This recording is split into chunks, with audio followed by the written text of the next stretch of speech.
What's going on, everybody? This is Brent0331. Appreciate you guys tuning in. So in tonight's live stream, we're going to be discussing night training, shooting, and camouflage. All right, all pertaining to night operations. So I've got a few guys on my panel. I'm expecting a couple more, but we'll go around the horn introducing everybody. So first and foremost, we got Les with Pegasus Test, no stranger live stream. If you guys haven't checked out his YouTube channel, Pegasus Test, make sure you go over there. But Les was a United States Marine, served in the early 90s, and is a veteran of the Gulf War, has his own logistics company as well as tactical training company. Les, thanks for jumping on tonight. Glad to be here, Brent.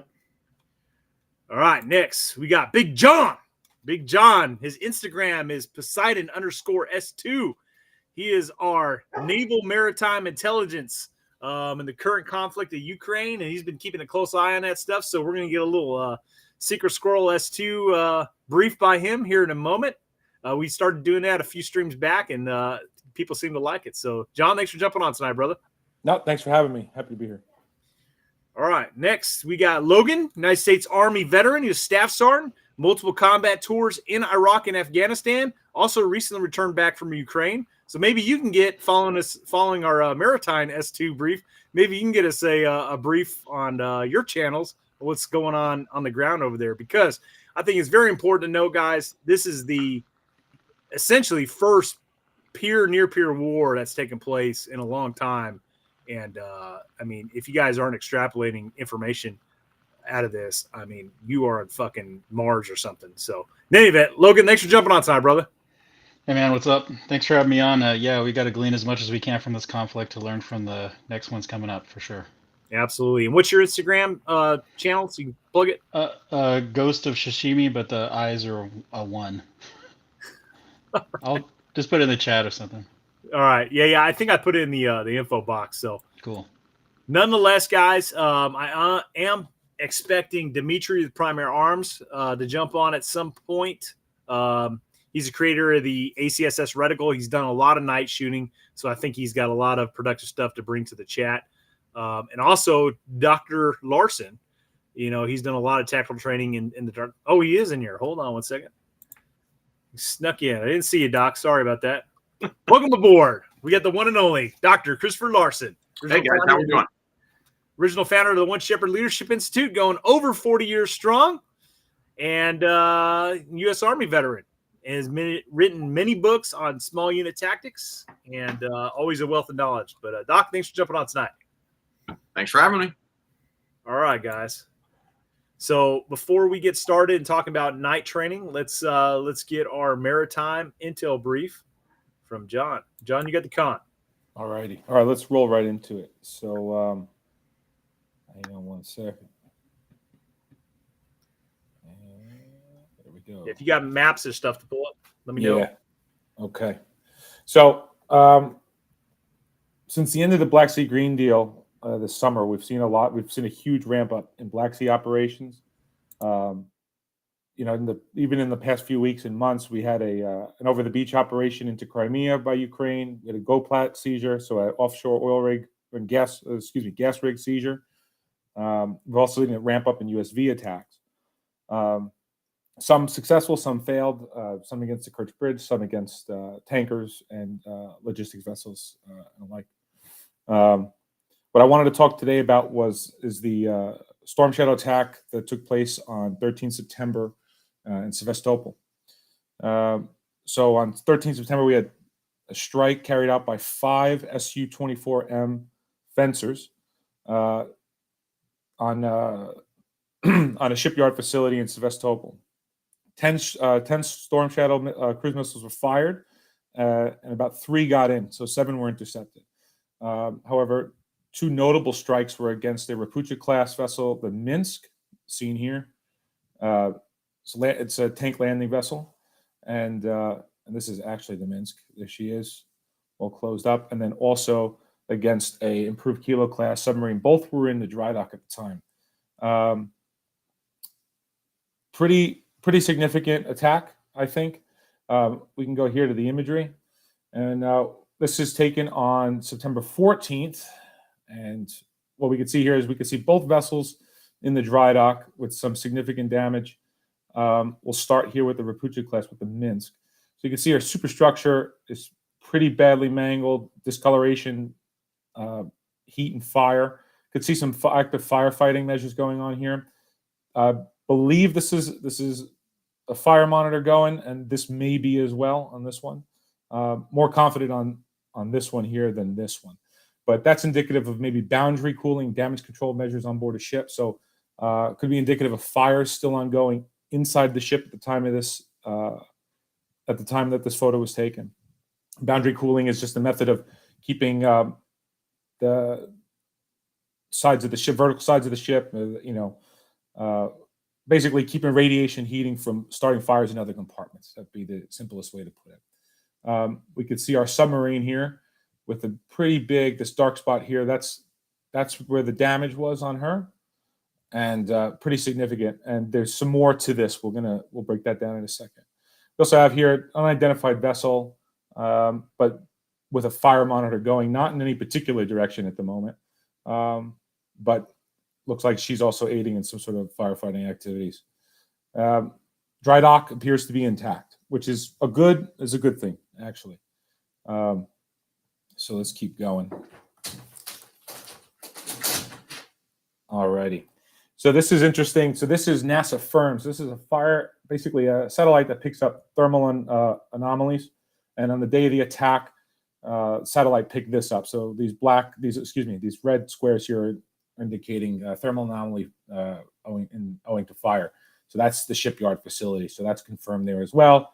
Of course, we have this image, which is pretty obvious what's going on there. Rolling into the damage in the submarine, I just want to talk about that. So you can see here at the top end, so on the port side, so we're looking at the starboard side of the sub, but damage is more concentrated, so forward port side, and then so up here at the bow, and then we have here after the conning tower, we have what looks like an explosion out. So I don't think this was a second strike. I don't think this was that third Storm Shadow missile. I think this was an outward blast from that initial strike. I don't know if if she was in dry dock, if she would have had torpedoes on board, if that sympathetic detonations or whatnot. But in either way, I believe that's what this secondary damage is here. So what about all this? I think what we're looking at here are shaping operations in the Black Sea. Since the end of the Black Sea grain deal, major uptick in operations, and that's kind of because now the grain deal's over. There's really there's no incentive not to attack each other's naval forces. Ukraine's hitting above their weight, considering they don't really have much of a navy. But I would say that what's going on here is the Russian Navy, as big as the Russian Navy is, it's basically concentrated to whatever's in the Black Sea, and that's owing to the fact that the Bosporus is close to naval vessels. So as all the might of the Russian Navy, it's only what's in the Black Sea right now. So in terms of the landing vessel, the Rapucha, there are 9 of them total in the Black Sea right now. So I believe 5 of them were surged in right before the war, and then 4 are part of the Black Sea fleet. This would be the second one of these vessels that's been hit. There's some rumors that the one that was hit earlier this summer, I'm going to butcher this, Olneged Gorniak, is in some sort of operational. They've patched the hole to her hull, and she's been transferred to another shipyard facility. But I don't believe that she's fully operational yet. The Minsk, on the other hand, I think she's a total loss, as is the Rostov-on-Don, the Kilo class sub seen here.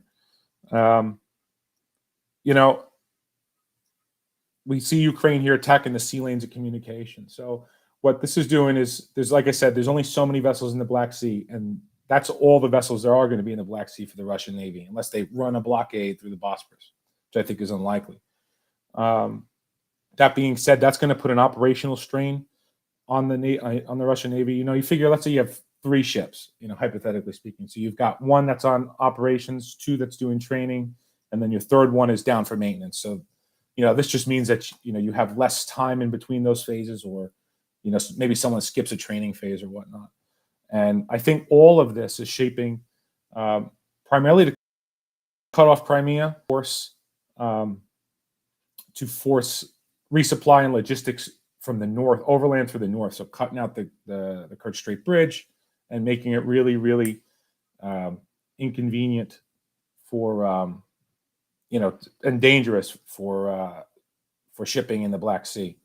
One thing I noticed, I've been tracking another vessel, so it's called the Lady R. She's a roll-on, roll-off vessel, and she's pretty controversial. She's been seen around Africa, South Africa, and believed to be doing weapons runs. She recently made a trip to China, sailed to the Suez Canal, waited at the southbound entrance to the Suez Canal to go north to Novorossiysk. She sat there for about 2 weeks. She never transited the Suez Canal, but instead turned around and went back to Vladivostok. So imagine loading in China, going to Suez Canal, then going basically back to where you came from to go to Vladivostok. So I think, and that all happened right when all these strikes in the Black Sea were going on. So either A, they were denied entrance to the Black Sea, or B, they just don't want to risk it, and they're going to go an overland route through Russia, and they're bringing whatever equipment they picked up in China into theater overland. And that's not to say, to say that cargo is military cargo is speculative. But I will say that China, there's been some articles out there of China giving non-lethal aid and other forms of aid to Russia. That's all I got. Yeah. Chitcom non-lethal aid is just mortars and artillery without fuses on them.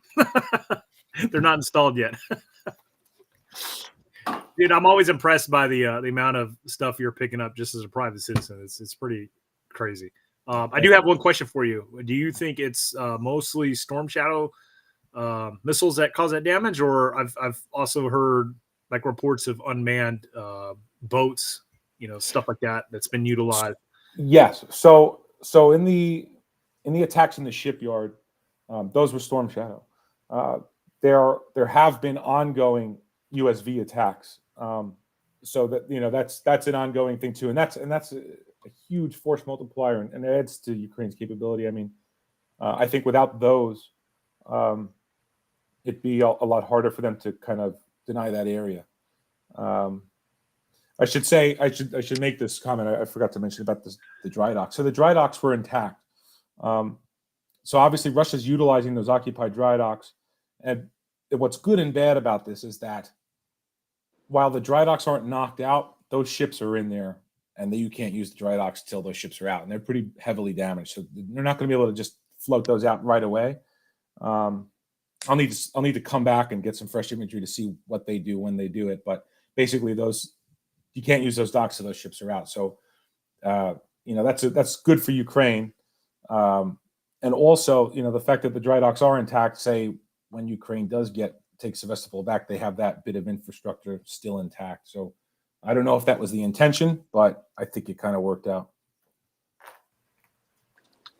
Anybody got any questions for John before we go to the ground combat element? All right, Logan. Any S2 update? Yeah, there's I just wanted to say, John, that was a good assessment, and it kind of ties into my assessment this week, how the blue water operations are going to start transitioning to brown water riverine operations in the Kherson region. And you can see the transition of 4 Marine brigades from the Ukrainian army to the west bank of the Dnieper, or the Dnipro, as they prefer to say. It kind of telegraphs that they're going to start transitioning to more like a cross river. It's like a kilometer long at that point of the river, and they've been giving names to their objectives like Utah Beach and other Normandy flavored operational terms. I'm not sure if this is an information operation, but the fact that they've taken all the Marine brigades off the line from Bakhmut all the way down to like the southern front in Zaporizhia and placed them there, and then we know that in the UK they've been training with their Royal Commandos to conduct amphibious operations, because previously they weren't really trained in that. That's going to be my assessment for this week. But as far as updates for this last week, the Zaporizhia front down in the southern front area, there's still a push down in Robotine and Kupala. I'm trying to think of the other village that's there. Vrbovaye is in the east. Robotine is in the south, and then Kopani is in the west. And in the last 72 hours, there's been a transition from attacking south from the orchard areas into the second line defenses into Kopani, and that's going to be to the west of Robotine. And I think there's been a couple of major armored thrusts from the Ukrainian army in that direction, and so far there's been no um, substantial gains by either side. The Russians claim that they've actually taken back territory in this area, but of course there's no way to confirm their sources. In the northeast, in the Kharkiv Oblast, there has been a plus up from the 28th Army Group on the Russian side, and I did an assessment last week about how they're kind of looking at that as like the weak spot in the Ukrainian defenses, and how that's probably going to be one of the axes of attack in the next Russian offensive probably coming up. I'm assessing like February at the latest, maybe March, but they've started adding from 8,000 to now 17,000 in the last week. So that's a substantial, it's a significant plus up in their offensive capability in that area, as well as fixed and rotary aircraft that have been operating in the area. They've destroyed all the bridges on the Oskil River, which is, if you look at where Kupiansk is and the Kharkiv front, you can see that is basically the defensive edge of the Ukrainian army on the northeast, where it connects to Kharkiv and Luhansk oblasts.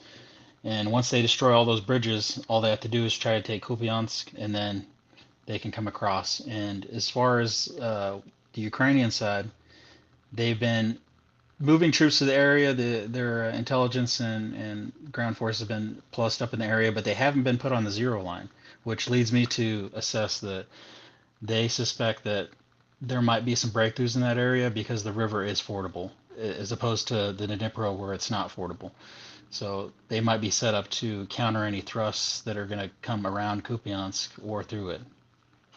That's all I got. Awesome. I appreciate the ground intel.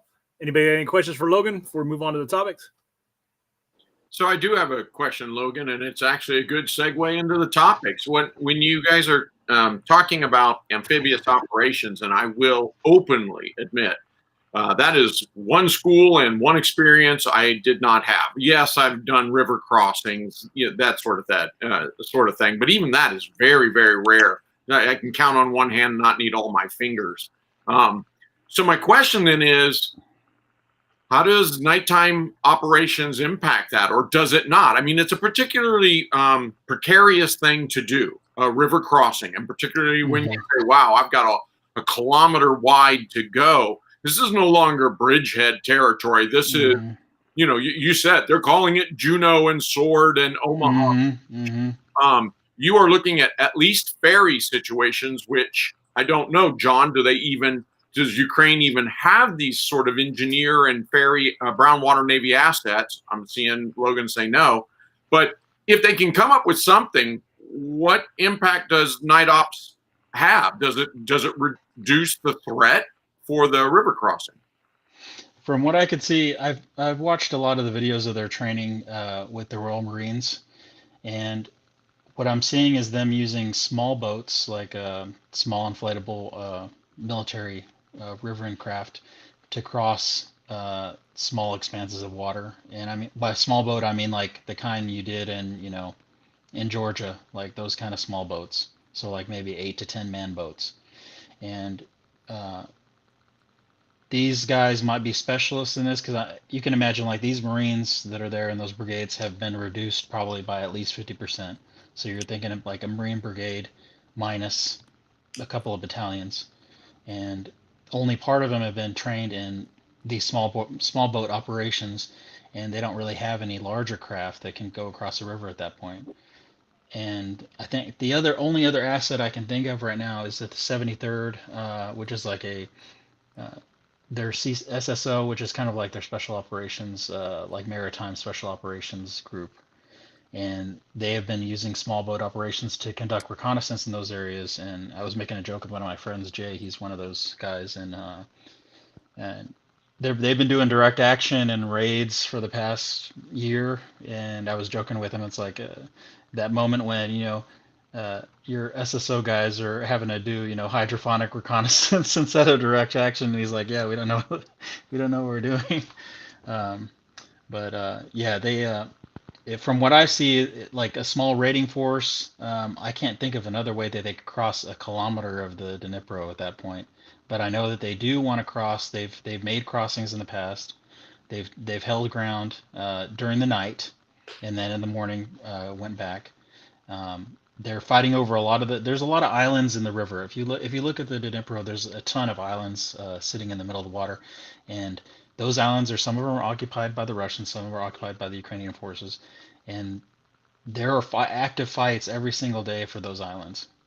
And if you can think of maybe like a small island hopping campaign to get across the river, that is really the fight that's happening right now as far as shaping operations are concerned. Um, I can probably think of. I'm going to do some more research this week and then come up with a better assessment for this. Curious that they're not. I mean, they're asking for everything. Frankly, they're asking NATO for everything, and who can blame them? But it's curious that they're not asking for mobile assault bridges. You would think that the Germans and the Poles and the Americans would. It was always the thing about fighting in Europe was always that you were going to cross rivers. You had to get across the Rhine.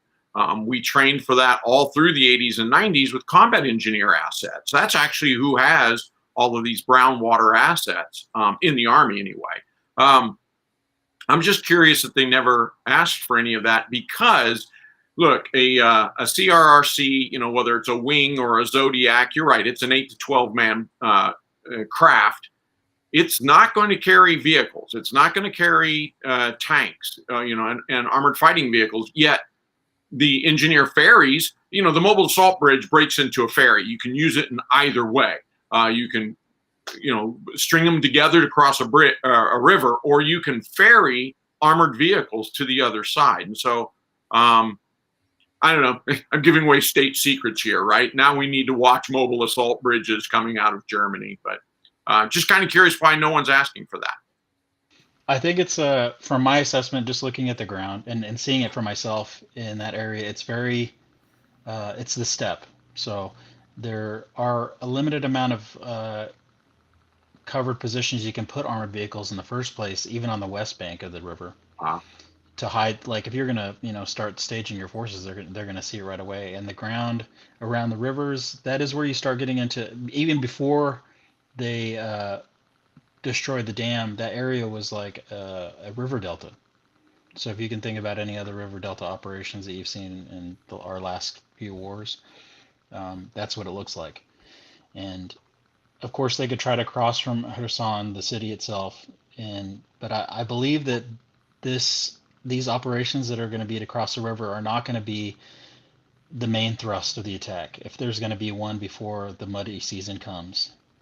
And I think it's going to be some sort of either a secondary operation to keep Russian troops in the south, or it's going to be maybe even a counterattack once the Russians start their offensives in the next few months.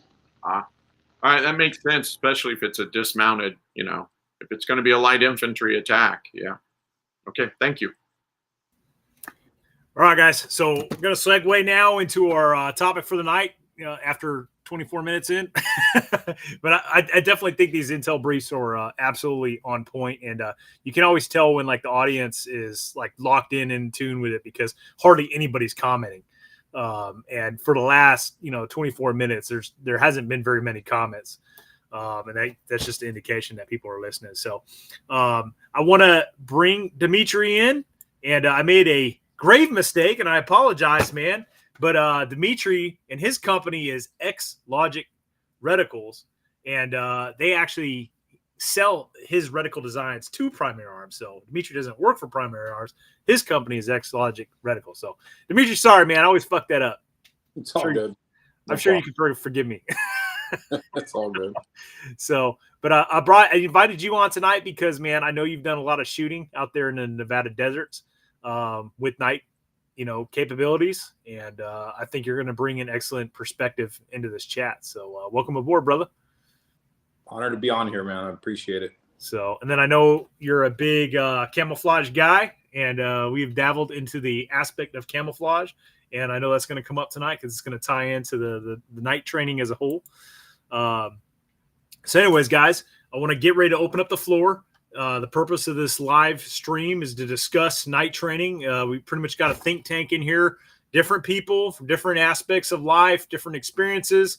Logan, I specifically wanted you to come on because I'm definitely interested at some point hearing, from your experiences, kind of what's going on between the Ukrainians and Russians in terms of night fighting and their capabilities over there on that front. But right now I want to open up the floor, guys, and somebody kick us off. Les, you're the traditional man.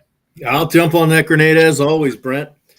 So night vision training, the best thing to do is go out and use it. Just wearing your nods is amazing training. If you put your nods on to take the trash out, if you go walk the dog at night in your nods, you're actually getting some pretty effective training. The more you use them, the better you get at it. And if you want a really good example of that is our friend Pang from One Shepherd. He won the Midnight Brutality contest earlier this year by a wide margin because, as we all know, if it's dark outside, Pang has his nods on, and in crappy lighting conditions using passive aiming, he blew past everybody else. And one of the things he does is he just uses his nods a lot. So even doing some very mundane tasks can help you out a lot, just being able to maneuver at night with nods and employ them effectively.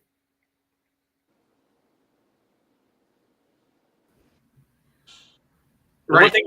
Sorry, go ahead, Les. Yeah, no, I mean, I'm just going to follow on that and say, right. I mean, when we did mundane things in the Army, it was so many years ago, it feels like everybody should know this, but I am surprised how many people, you say this to them, they're I hadn't thought of that.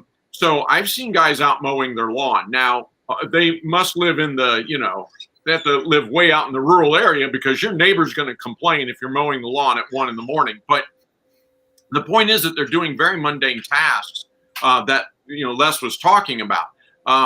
We actually started dreaming up things to do for better fine motor skills and an understanding of distance. Obviously, we just patrolled for, from sundown to sun up. So you're walking through woods or in the mountains or wherever you are.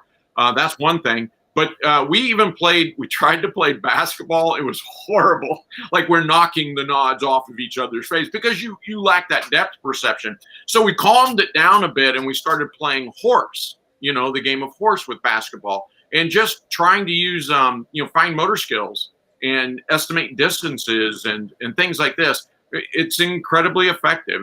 All of our skill went up, I would say almost exponentially. Because of these deliberate efforts. So yeah, I'm with Les. If this isn't obvious, make it obvious. This guy brings up a great point, and I want to highlight this because when I first went in the Marine Corps, PEC 2s were kind of rare. Like not everybody had them. I didn't have one, but I was a machine gunner. Primary night optic for us was a PVS 17. Bravo and Charlie, if I remember correctly, and then we had a PAS 13 for our machine gun. And I did not have individual NVGs at first. But I remember all the infantrymen had PEC 2s. And back then, it was, the saying was, we own the night, right? And like literally every night fire range we did, with the exception of our machine guns, the grunts were using their PECs, IR lasers on targets. That's how you engage targets at night with your M16. And I could tell you 100% certainty, like if you have not transitioned and became comfortable with passive aiming, you better. because the saying "we own the night" is no longer true. It's not even remotely true. And if you step foot on a modern day battlefield and you start whipping around an IR laser, you are gonna die. So, Yeah, I mean, I don't understand the argument between passive and active because I don't see them as being mutually exclusive. You know, there are times where you have to have a laser to get done what you need to get done. And other times, yes, passive, absolutely, you want it. I mean, you should have both tools in your toolbox. I think if you exclusively go with one over the other, that you're just limiting yourself to a point as you're making yourself combat ineffective. yeah, I mean, I would agree with that. I think PECs still have a place on the battlefield, particularly in CQB. I think it's still easier to engage targets in close quarters battle with IR lasers, but it still can be done passively. So if I had to pick, if I was an armed prepared citizen, not talking like modern day military, if I was talking armed prepared citizen, and I had to choose one or the other for maybe monetary reasons, right? I can't afford. I would absolutely rather go with a good optic. Maybe you could speak to this, Dimitri, that could passively aim very well, as opposed to spending upwards to 1,000 plus on a quality PEC. Yeah, I mean the here in the desert where I'm at, anytime you turn on an IR illuminator or a laser, you can be seen from miles out. I mean, it's open space. You guys have been out here and seen it.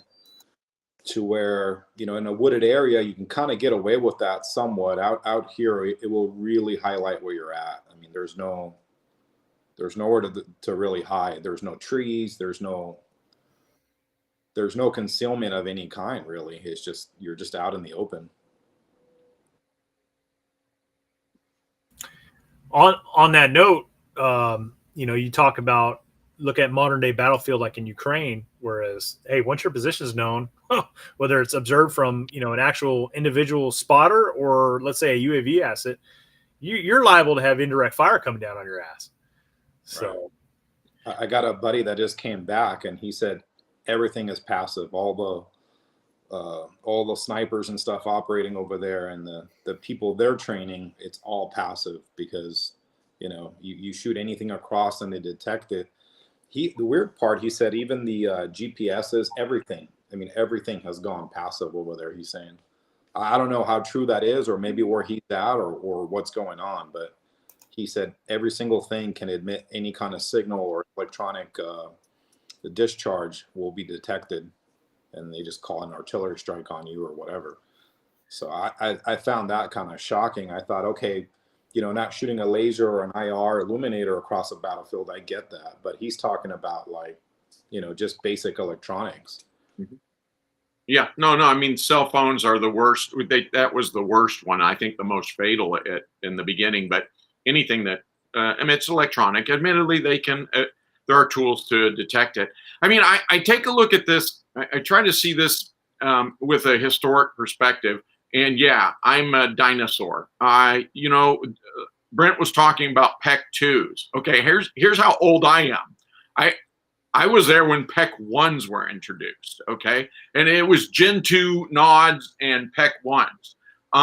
And that was fantastic. I mean, it was at the time where we're saying, yeah, we own the night because Gen 3 was coming out and all this other stuff. So, thermal was getting smaller and better. So there was all of this. Yet inside of all of that technology, and it was on a trajectory, right? We're, like I said, we're getting to Gen 3 stuff where PEC, the PECs are coming out and all this.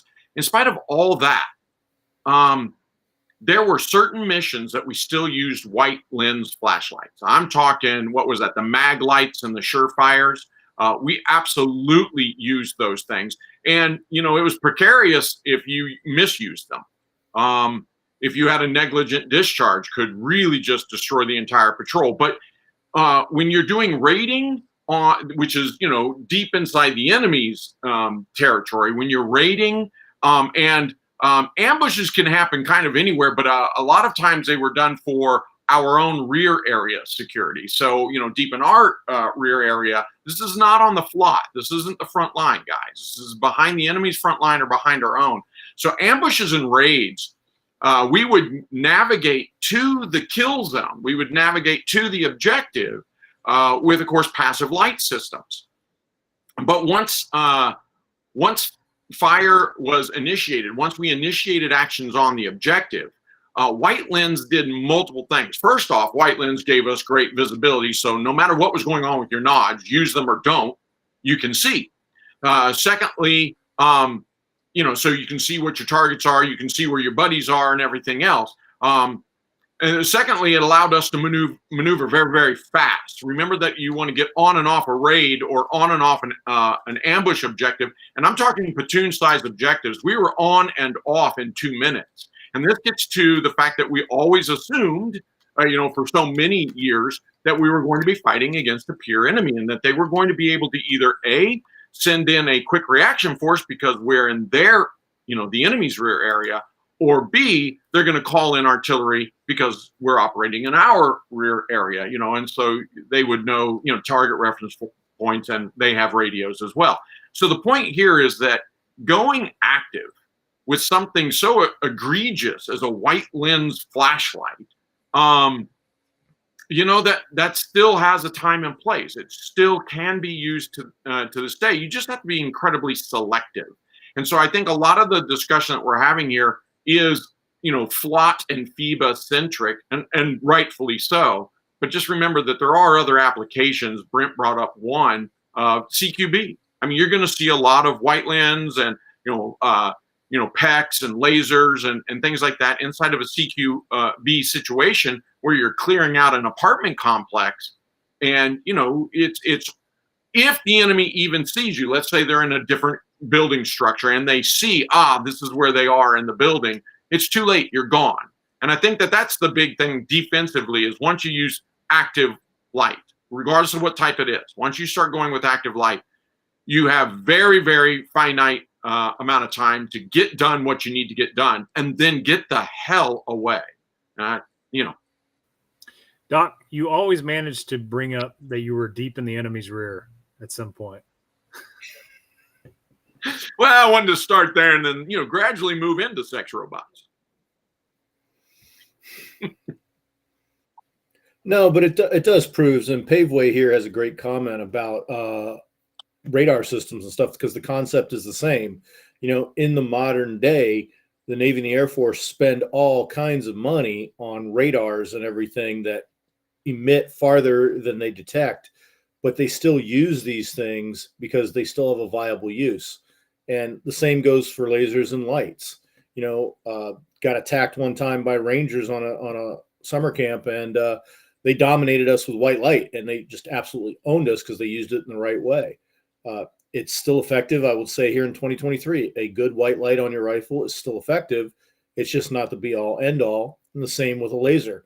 There's definitely times where laser really comes through and works well for you, and there's times you shouldn't even have the fucking battery in the damn thing. So I got a question for you guys. And I'll kind of give you my personal, what works for me, and what works for me might not work for everybody else. And the question is, do you prefer a single tube or a dual tube? And for me, it's a single. And the reason is that whether I use duals or a single, the field of view is the same, essentially looking through. I like having one eye to ambient light. That way, one thing I notice is guys will put on nods and they think nobody can see them. And it's like, no, I can see you. The moonlight's bouncing off of you, or the moon's behind you and it makes you dark and you're shadowing out, and it's easy to see. To where with the naked eye, I can kind of tell, okay, look, there's a big shadow over there. So if I run to that bush or whatever, they're going to have a hard time seeing me in that shadow versus out here. And also, again, what you guys were talking about with white light, I can switch to white light and not have to flip my nods or do anything like that, and just, go with my right eye. Same with passive. I can bring up, the red dot. I like to run either an LPVO with a dot on top or a prism with a dot on top, and just bring up the dot and passively overlay between each other and shoot. I still have the laser, mainly because Brett said I like having the laser, and I started thinking, at what point would I use the laser? and it would be more CQB, but also to point something out to everybody else, you know. And out here, when you're on the side of the hills and stuff, it's really rocky. You can really mess yourself up really good. So I like being able to look down and see where I'm about to step. You know, that's because the moonlight provides some kind of lighting where I can tell, okay, I'm about to step there, I'm about to step here. So, and I used duals, and I used a single for a while, and I ended up splitting the dual and getting more singles, just because for me that's, and it was a little bit harder to navigate at first. But I got used to it, you know, just moving around and mowing the lawn kind of thing. But and I didn't notice the headaches. Like people said, oh, you're going to get a bunch of headaches and stuff. I didn't notice any of that.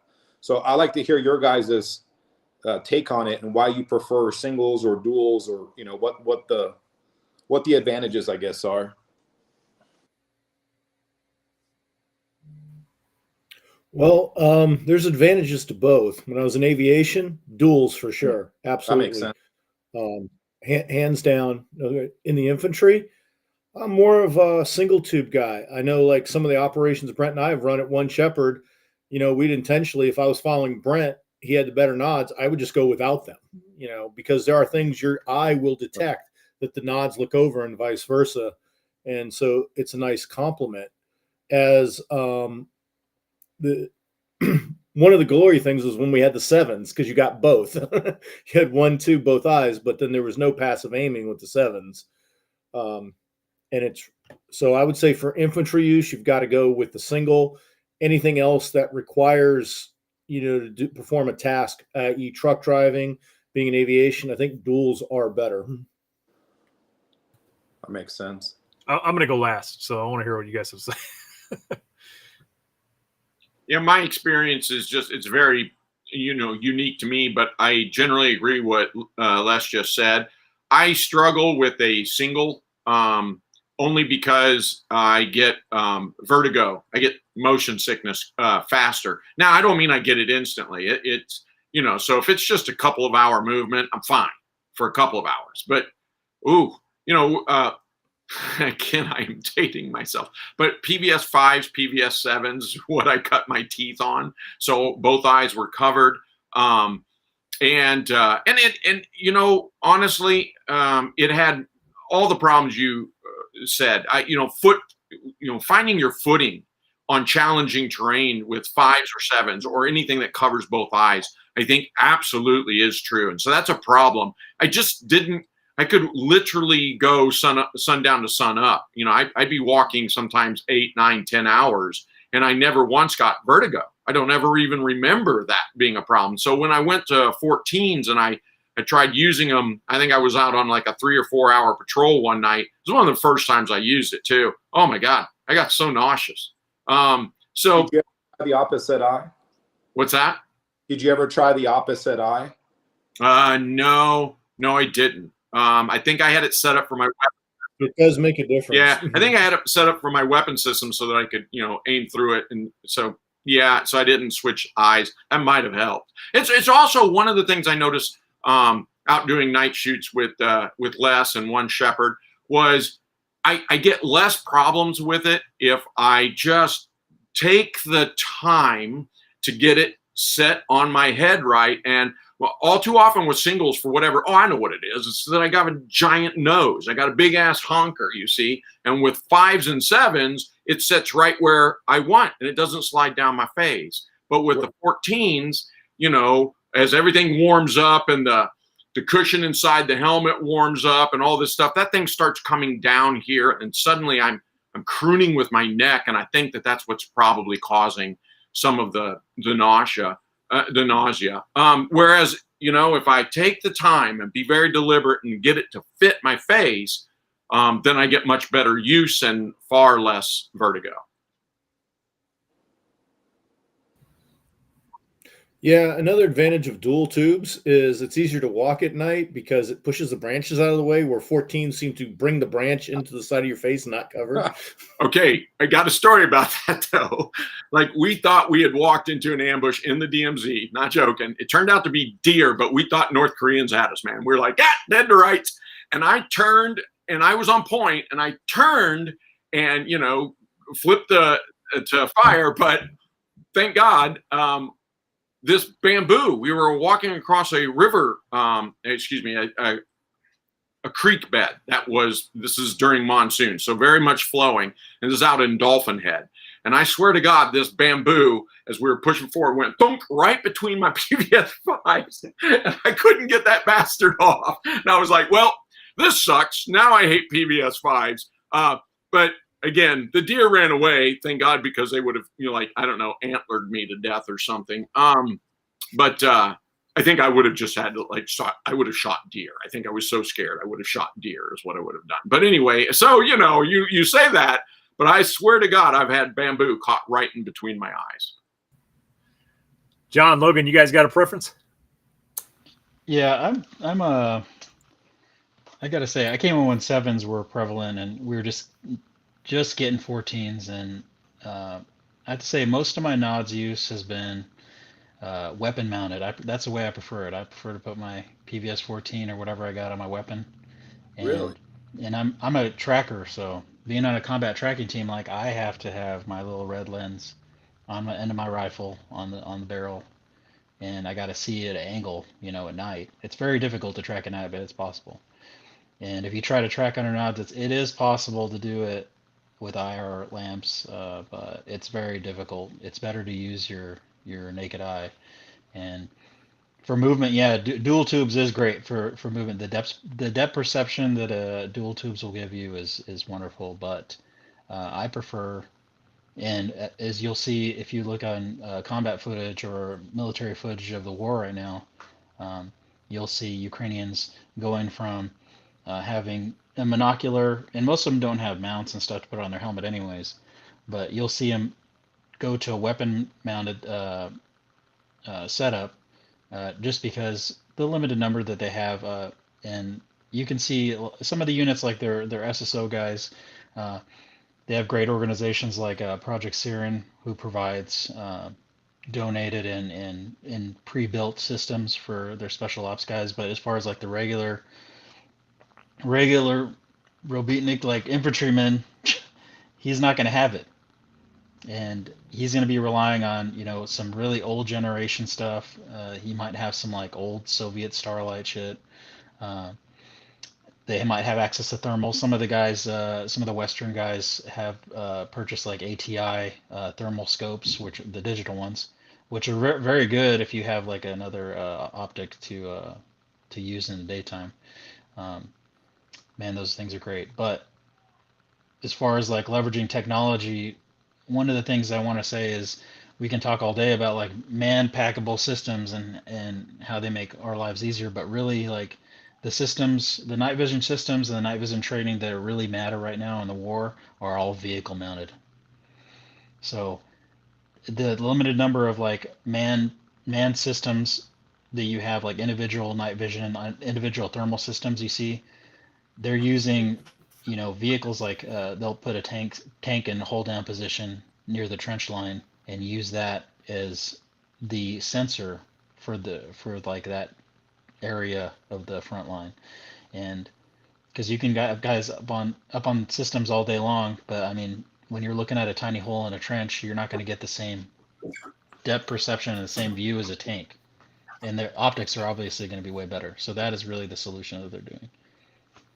So have it weapon mounted? Are you like scanning with the weapon like every so often to figure out where you're at and that kind of thing, or how does that work?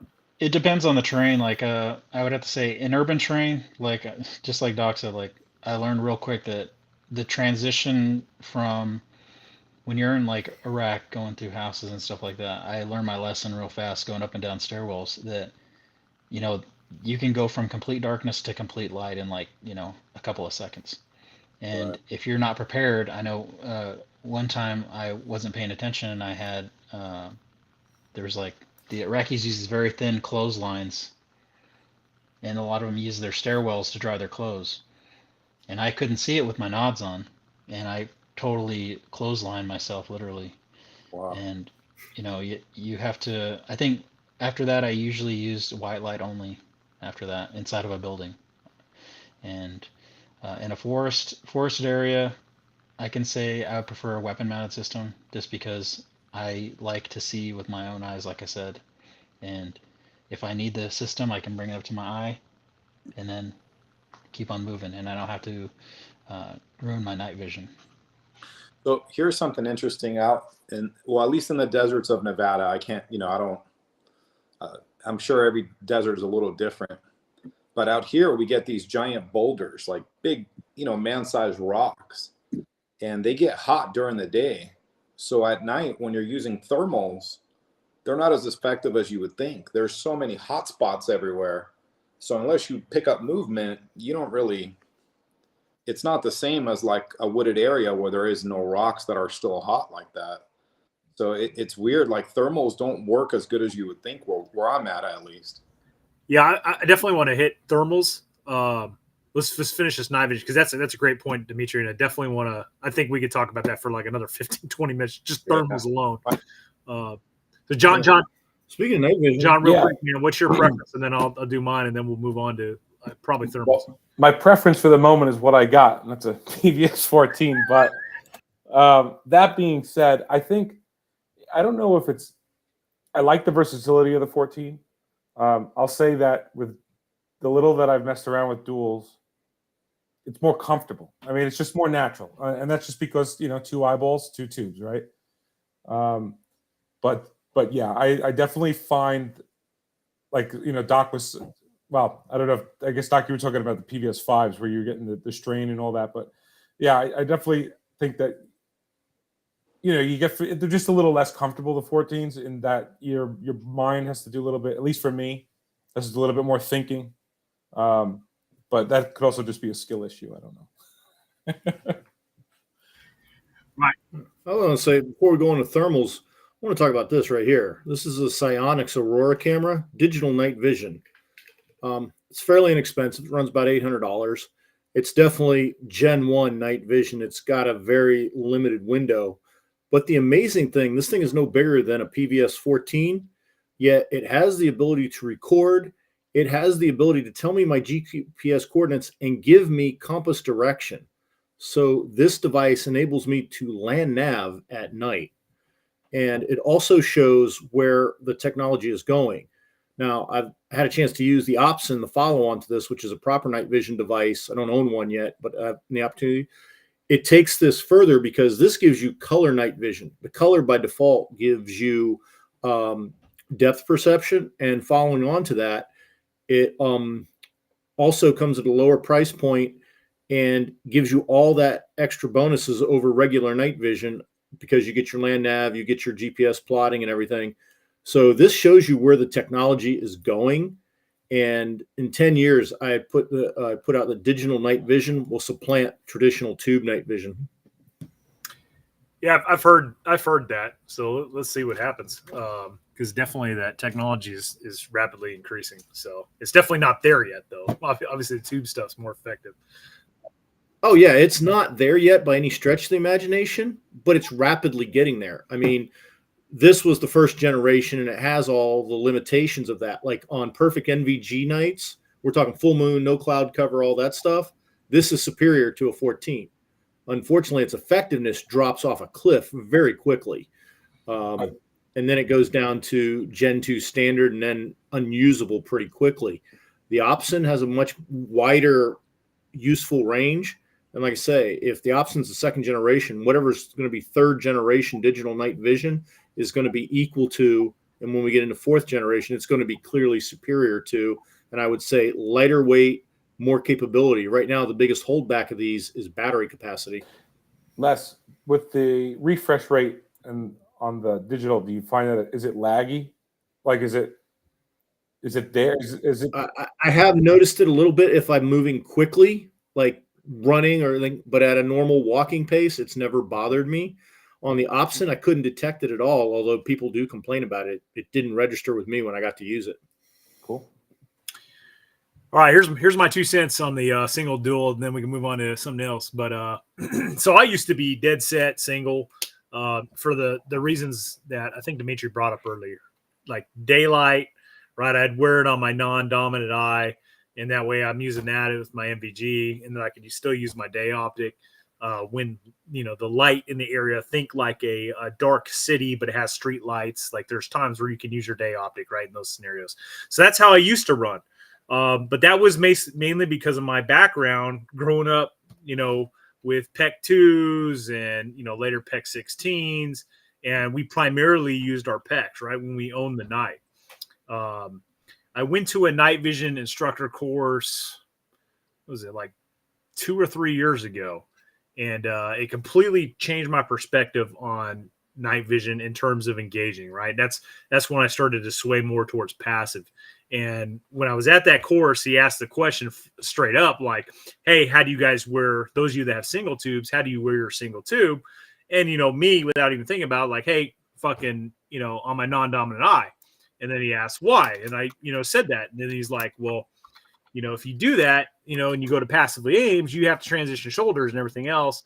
And, I don't know about y'all, but regardless of how much I train shooting off shoulder on my sports side, it will never be as accurate and as effective as shooting on my strong side, right? So I moved it over to my dominant eye, and I've always kept it there since then, and shooting with my strong side, right? So I can passively aim, and it's just been the way to go. Okay, so now that I have that 14 on my dominant eye, there's really no benefit to not having duels in my opinion anymore. But here's the thing. Here's my caveat. I run single all the time at One Shepherd. Why? Because I'm trying to record night vision shit, right? When I go up there and I'm trying to do, videos and stuff like that. And I can only fit my MVG recorder on my PVS 14. So every time I train at One Shepherd or Winter Forge or whatever, I'm running a single PVS 14. I at no point feel disadvantaged wearing a single tube PVS 14 when I'm doing those force on force training events. So with that being said, I don't feel disadvantaged at all, right? If you are a guy running a PVS 14 single tube, there's no disadvantage in my opinion versus a guy with a dual. I think it's user preference, and me now, if I have the choice and I'm not recording shit, right, I'm going to go with duals just because I think what John said earlier, it just feels more comfortable running two eyes. And if I need to see fucking normal vision, I can flip up one or both of the tubes right away, right, and still use my day optic if need be. Go ahead. Well, I got some questions for you. Yeah. When you had it on your non-dominant eye, you run a TA31 with the RMR on top, right? Yeah. So when you had it on your non-dominant eye and you had the RMR on your dominant eye, were you not accurate that way? I never really, when I was running it with my non-dominant eye, I hardly ever passively aimed. And if I did, it would just seem weird trying to, I'm sure you guys can visualize that. So well, your left eye and you have your right eye up. How is it weird? I'm trying to understand it. How is that weird? That would be awkward to me, man. Who shoots like that? Who shoots? I do. Well, you're a fucking unicorn, bro. Well, here's the thing, because you're a tranny stripper. Your no, I'm kidding. Go ahead. No, your brain overlay. My left eye sees through the PVS 14. My right eye sees the dot. Uh-huh. I mean, realistically, under night vision, without any kind of magnification, 300 meters is really the max. I mean, it's hard to see. I agree with that, 100%. So at 300 meters with a dot, I can hit an IPSC center mass, off my knee, or if I get stable, fairly easy. So for me to have it on the dominant eye, how do you even have room with your dot? Are you just like telescoping the buttstock out to get the proper? On my dominant eye, dude, it's just, I mean, especially with the RMR is high enough. It's think old school fixed carrying handle, right? It's like that height, right? An optic on top of that, so it's higher. You see all the time. The tactical cool guys, they want like fucking mounts that are as high as possible, right? And it's for night vision, really. But the eye relief is set for your ACOG, which is about what, 1.5 inches, right?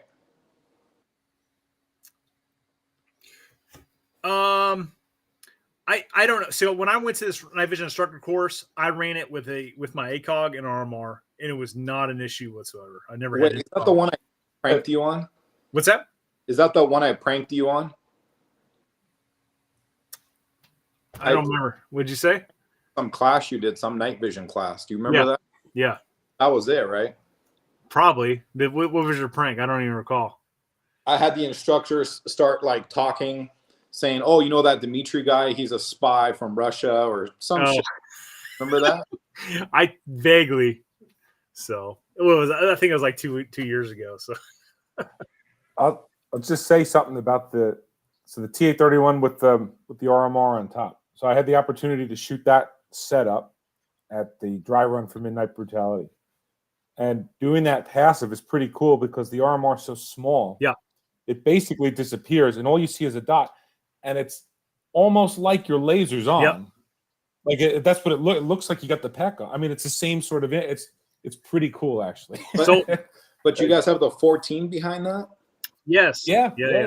It's like and it's funny. It falls. It's like the perfect height. So you just come up, and it's right there. And that RMR totally freaking disappears. So I've shot. My experience like passively aiming has been with MRO and RMR, and by far to me, passive aiming with RMR is far better than with that MRO. And like I've heard a lot of people say MRO is great passively aiming, and it is. It's not bad, but I've had better luck with RMR. Doc, I know you raised your hand for some. Yeah, no, I was going to get to a point that you're talking, Brent, and Logan made a point about weapon mounting it. And okay, so I'm going to make a statement rather than a question, and then I'll ask you, Brent, because I know you were a fellow machine gunner. When I was crew served, and I'm specifically a couple of years on 2 different machine guns, yeah, to hell with wearing shit on my head, pardon my French. I wanted the nod on the weapon system. Now, soon as they transitioned, said, "Hey, man, you're a fire team leader, you're a squad leader, or, you're a rifleman on point." As soon as I got a rifle, and I don't know if it was because the weapon was so much lighter or what it was, but, point, pulling up drag on, as the APL, things like this, it definitely wanted a nod on my head. Whether I covered both eyes or whether I didn't, and a lot of that, honestly, if I'm going to be very candid with you, is really driven by the environment. Am I in a woodland? Am I heavily wooded like jungle? Am I more arid and have more open spaces? But be that as it may, I found that when I'm a rifleman, leader, whatever, I needed that kind of heads up. I need to be aware all the time.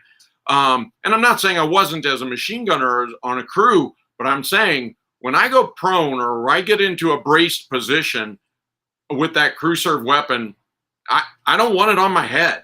I want it right there on the weapon. And I don't know. Did you have a similar experience when you were, a machine gunner?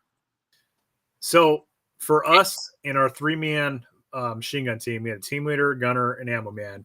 We had 1 pair of 7 Bravos for the 3 of us, and it went to the team leader. And then the gunner had the M240 with the PVS 17, either Bravo or Charlie's, whichever one they were issued.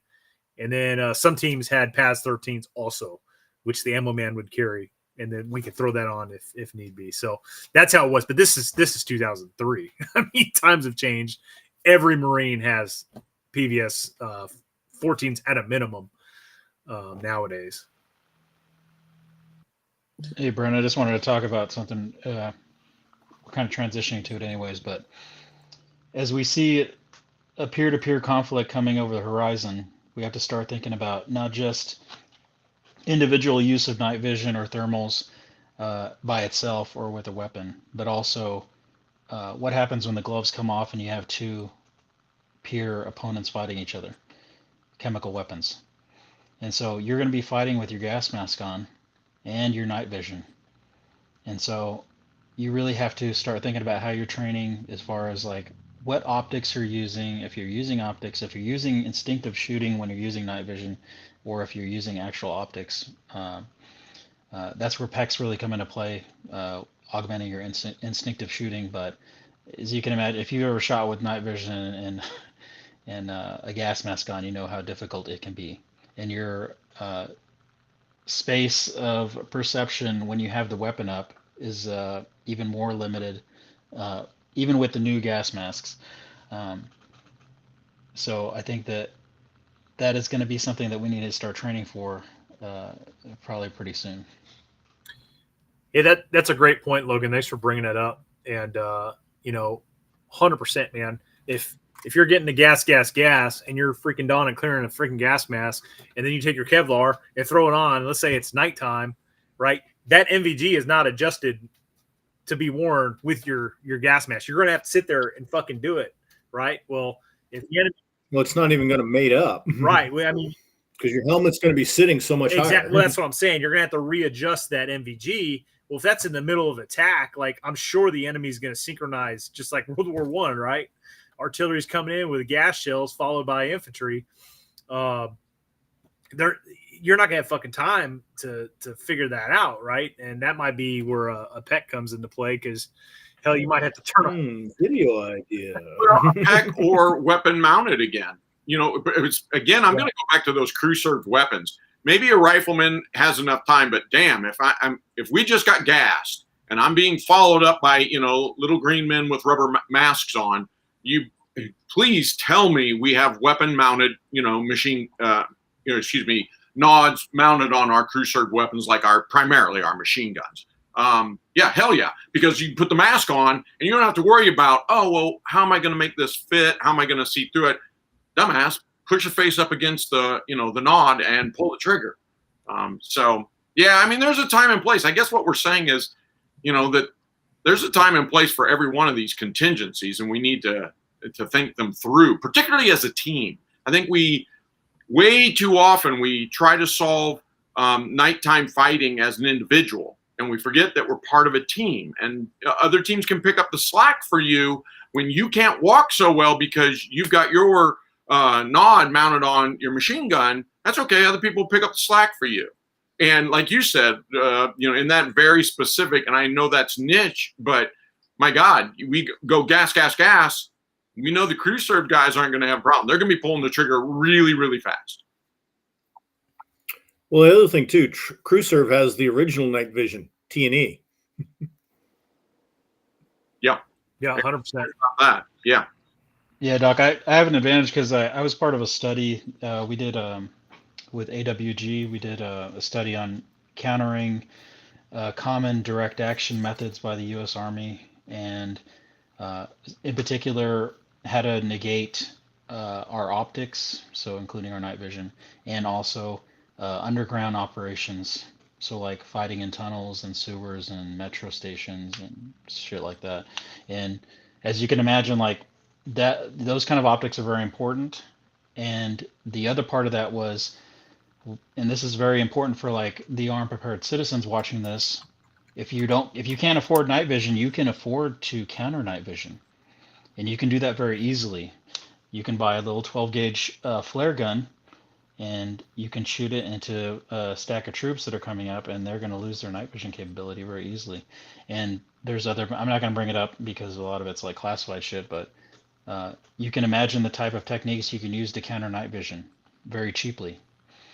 And those are some things that people need to train on as well and be aware of them. That is an outstanding point, Logan. For every high-tech solution, there's always a low-tech counter, right? And I'm just going to use a One Shepherd example. It was a semester one time where we were doing area defense, and we're in the defense, and we had this guy, we call him Hollywood, right? real skinny dude, not like a big macho meathead or anything. His strength is definitely in his mind, and he always shows up with like all this technology shit, like fucking land warrior weapons. Think in your head, like he designed this thing with a thermal scope, and like he could look in his glasses. And anyways, I digress. He had these IR and white lights, right, that he could activate with a remote control. So what did we do?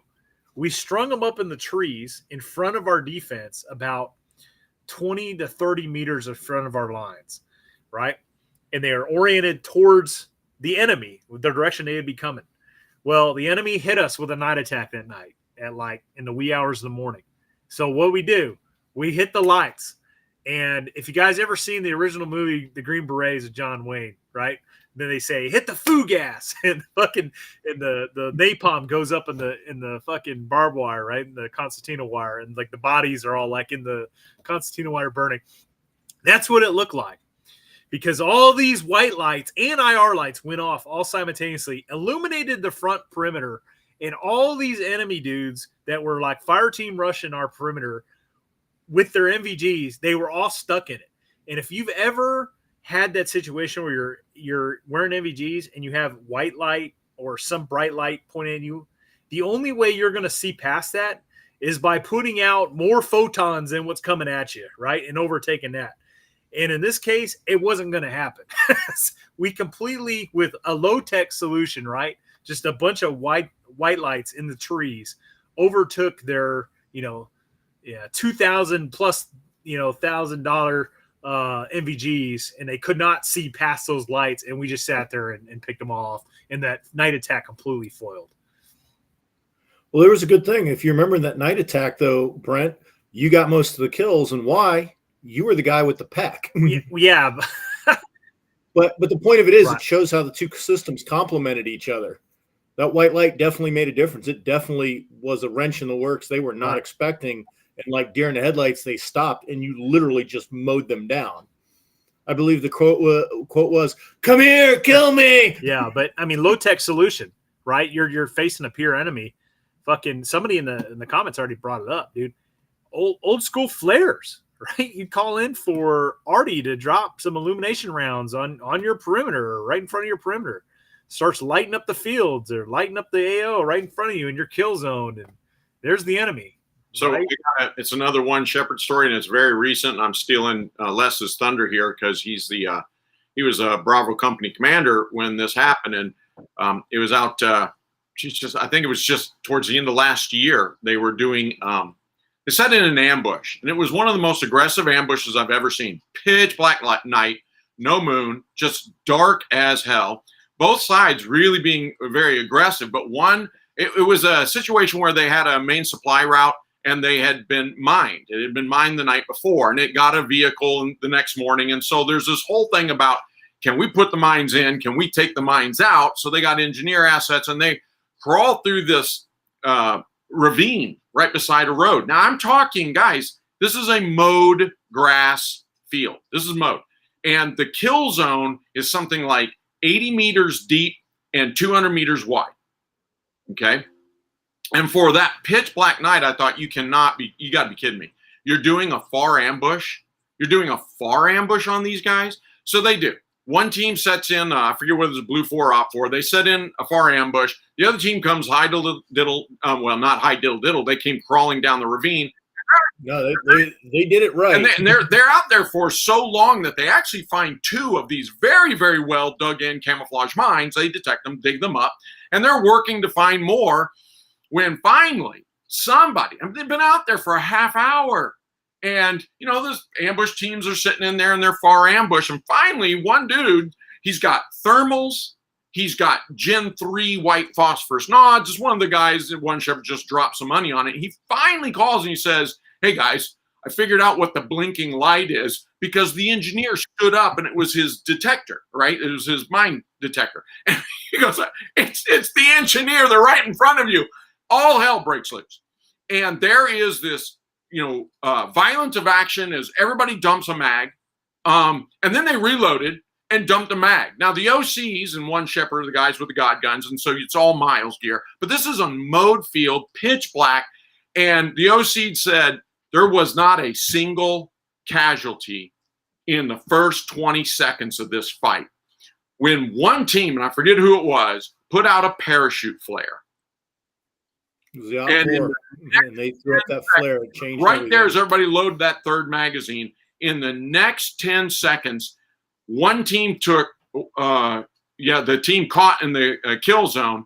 They took, like 10 casualties, and even it was 8. They took 8 casualties, and even the ambush team with that flare in the air, the return fire was phenomenal, and they took 3 more casualties. We're talking 11 casualties in 10 seconds after what seemed like, I know it's only 20 seconds, but it seemed like an eternity. and everybody's got.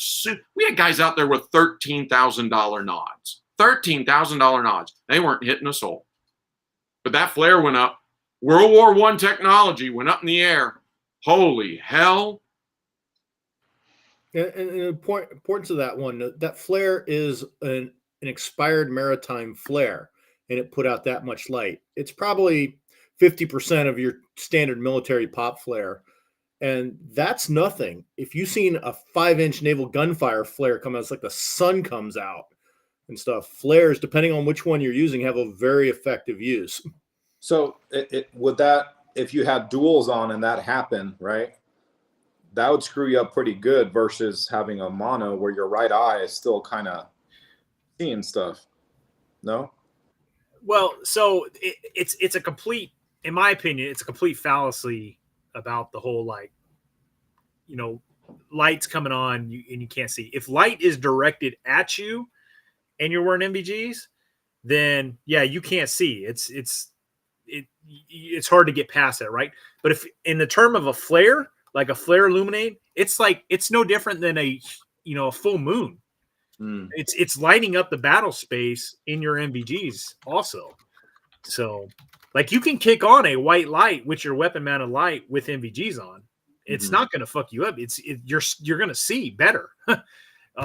Your modern MVGs are capable of doing all that, right? Well, this is one thing I know Doc can speak to. MVGs, one of the things they've gotten better about is being able to tolerate light. When we had PVS 5s, a GI angle head flashlight could ruin your day. Modern nods can handle that so much better. So that's one of the advantages of technologies right there. The problem is when light is directed at you with your MVGs, right? In the example, it's still overloaded. The example I gave was the defeat, tongue tied here. The defense we were sitting in, our lights were angled downward at the attacking enemy.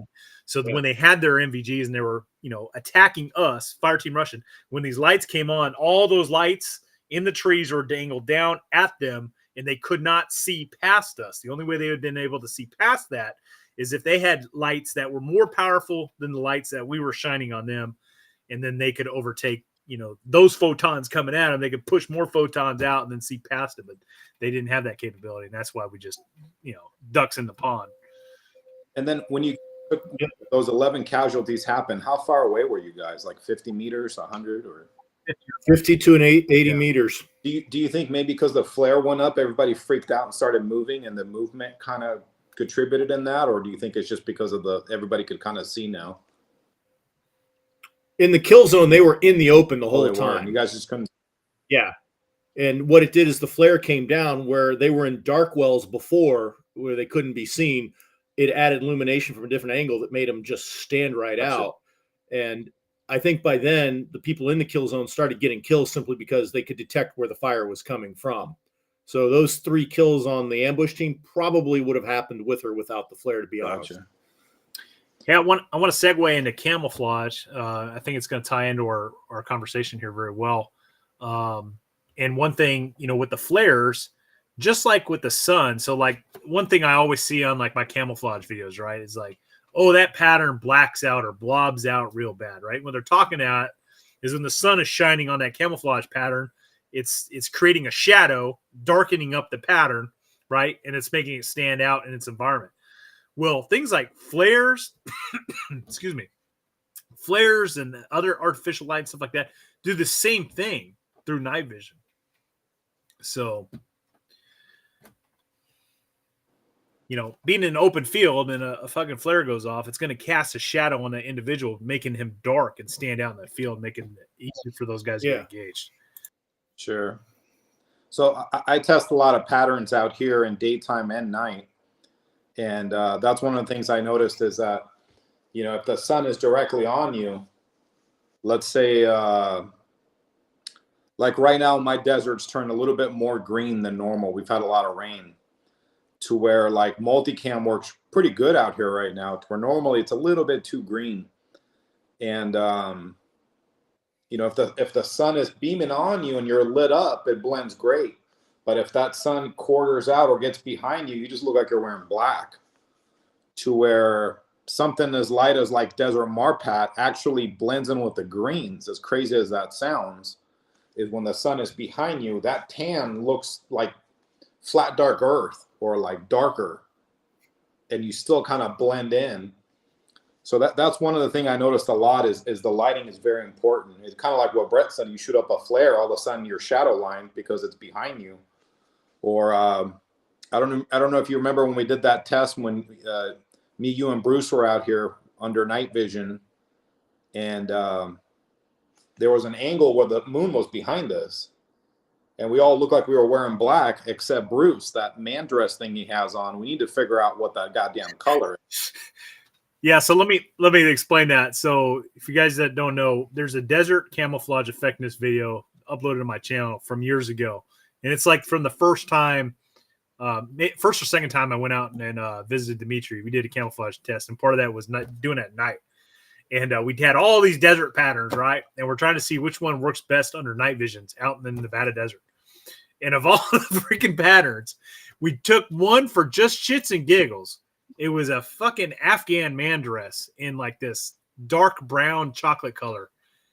That son of a bitch was more effective through the night vision than any of the camouflage patterns we had. So for all these people, I see this all the time, right? They're always like screaming about, NIR compliant and all this other shit. And like, here's this like $30 fucking Afghan man dress that I bought off of Amazon, and it was the top performer of all the desert camouflage pattern, to include my ones that were no shit NIR compliant because they're Marine Corps issue utilities. So I'm going to add to that. It was actually like an olive green coyote brown mix. It's hard to describe, yet it looked almost gray, and it was actually one of the top performers in daytime too. Do you remember that? I remember looking at Bruce like maybe 50 out going, what the hell? Like he just looked like a freaking ghost. And the only thing that gave him away is when the wind would blow, his dress would like move around. You know how like, yeah, that thing blended in like crazy.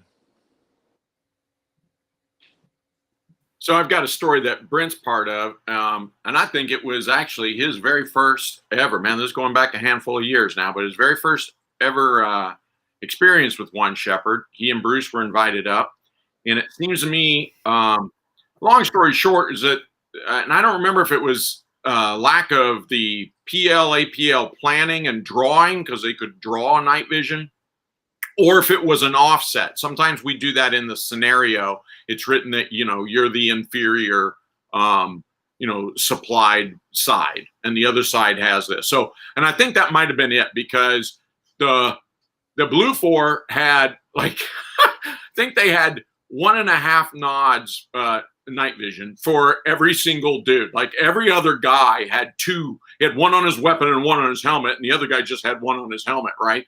And here comes the Blue 4, the Op 4, who outnumber the Blue 4 2-1. And it's just been a grueling day. It's a fight through the hedgerows, much like you imagine in northern France. And so casualties on both sides are really racking up, but the Op 4 is just taking a beating. And the night falls, and the Op 4 is really rather pessimistic about their chances because, one, they've just taken this bloodbath. And number 2, they don't have any nods. I don't think there was any nods on their entire patrol. And they got to go fight this other team, which they know now, my God, that everybody has multiple nods. And they wind up, in the long story short, won't go into details, they wind up kicking the Blue 4's ass. They take the night objective, and they said, hey, the only way we're going to do this is violence of action. We got to move fast. Let's get in, lock in with them, and just run. And they wind up taking the objective. A few days later, at the end of the FTX, we always do like this after-action review. Tim tends to take about an hour to 2 hours over lunch. And we're doing a rather thorough after-action review when the Blue 4 says, hey, guys, here's a bit of a secret for you.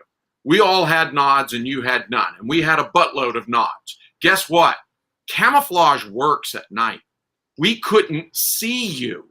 You had to break brush and be moving, and we're like, oh crap, there they are. and then we could gun you down. But they said until that point, you guys were going through the densest, and I really want to get to this, the densest vegetation on that damn AO. That's how the OPFOR approach that Brent was with, and they went through thick, dark stuff on a moonless night. And again, this just rocked the Blue 4 back because they had to wait for them to break brush to even engage. And by then, it was a bayonet fight at that point, and they were outnumbered 2-1. So camouflage works with night vision, guys. Oh, absolutely. And I want to give a shout out to Desert Night Camouflage, which everybody says doesn't work. You have to consider what it was designed to defeat, which was Gen 1 Soviet night vision. And if you want to test me out, don't take my word for it, go buy a trail cam or game camera, which is Gen 1 Soviet night vision. Go grab some Desert Night Camouflage and try it out. And you'll find out it actually works fairly well. Now, the resolution on Gen 2, Gen 3 are to the point where it's way beyond that, and it does not work as well at all, but it still has an effect. Camouflage most definitely does work, just like it works in the daytime. Yeah, hard to tell on that picture, Brent, but Yeah, well, this is with the moon casting a shadow. right. So, and I think the dark. Yeah, but that's a great point, Brent, because Desert Tan, UCP, and Taliban kind of all look the same almost. Yeah.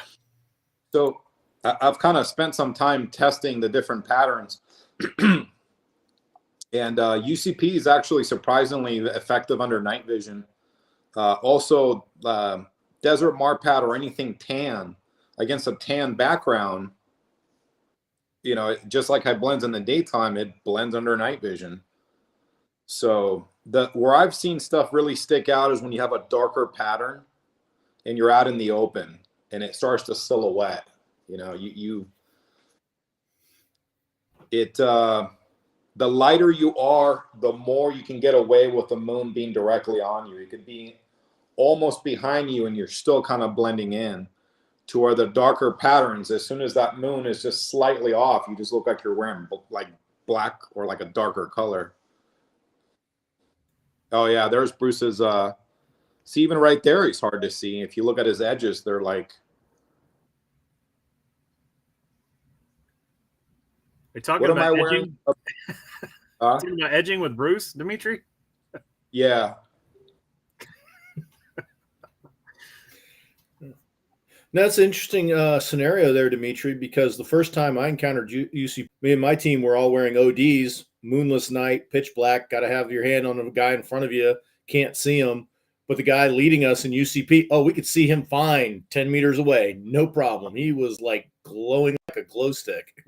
But where I'm at, it's all tan. It's like open. It's different when it's when you're up close, you could see not only that, but like even in daytime, when you look at it up close here, it looks like ridiculous. It's like you're on fire.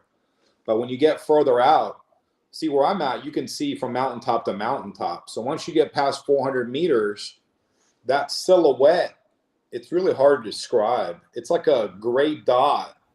You don't see that outline anymore, to where a lot of stuff that blends in really good up close, when you get further out, it just darkens out more.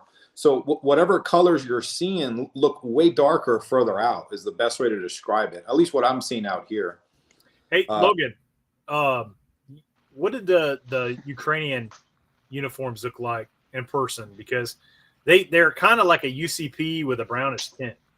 Yeah, it's like their version of UCP. It's got a yellow wheat field camouflage tint to it, and that's exactly what it's for. It's for the yellow grass of the steppe. And we could talk about like the colors, and I'm a general believer in that if a camouflage works during the day, it usually works at night. But you can look at what colors, and I've fought in the desert and forest everywhere, and you can look and see there are certain colors that work better in certain terrain. And Dimitri was talking about how his terrain, he can see, you know, certain tan colors are better than something else. But if you look at the guys who came before us, in particular World War II, you saw the guys in the desert raiding groups. long range desert raiding groups, and do you remember what color their Jeeps were? Pink. Pink, exactly. Because that color under the human eye in the darkness is very difficult to comprehend. And if you look at multicam, look at a piece of multicam, what color do you see that transitions out of the tan? That same pink. And that's why that that pattern is so well, like, it's so well liked in Ukraine, because it has that pattern that can go from dark to night. And like I said, people are using their eyeballs mostly there, other than vehicle mounted solutions. So if you look at there's a lot of different camouflage that people use over there, and I've even seen like some guys using like your real tree type camouflage. I've seen guys using like Russian hunting camo. I've seen all sorts of shit, but multicam works really well there. I found that I was wearing multicam Arid pants during the summer and multicam Tropic blouse, and that worked really well for me because especially around the river areas, it's going to be sandy soil with very, very green foliage.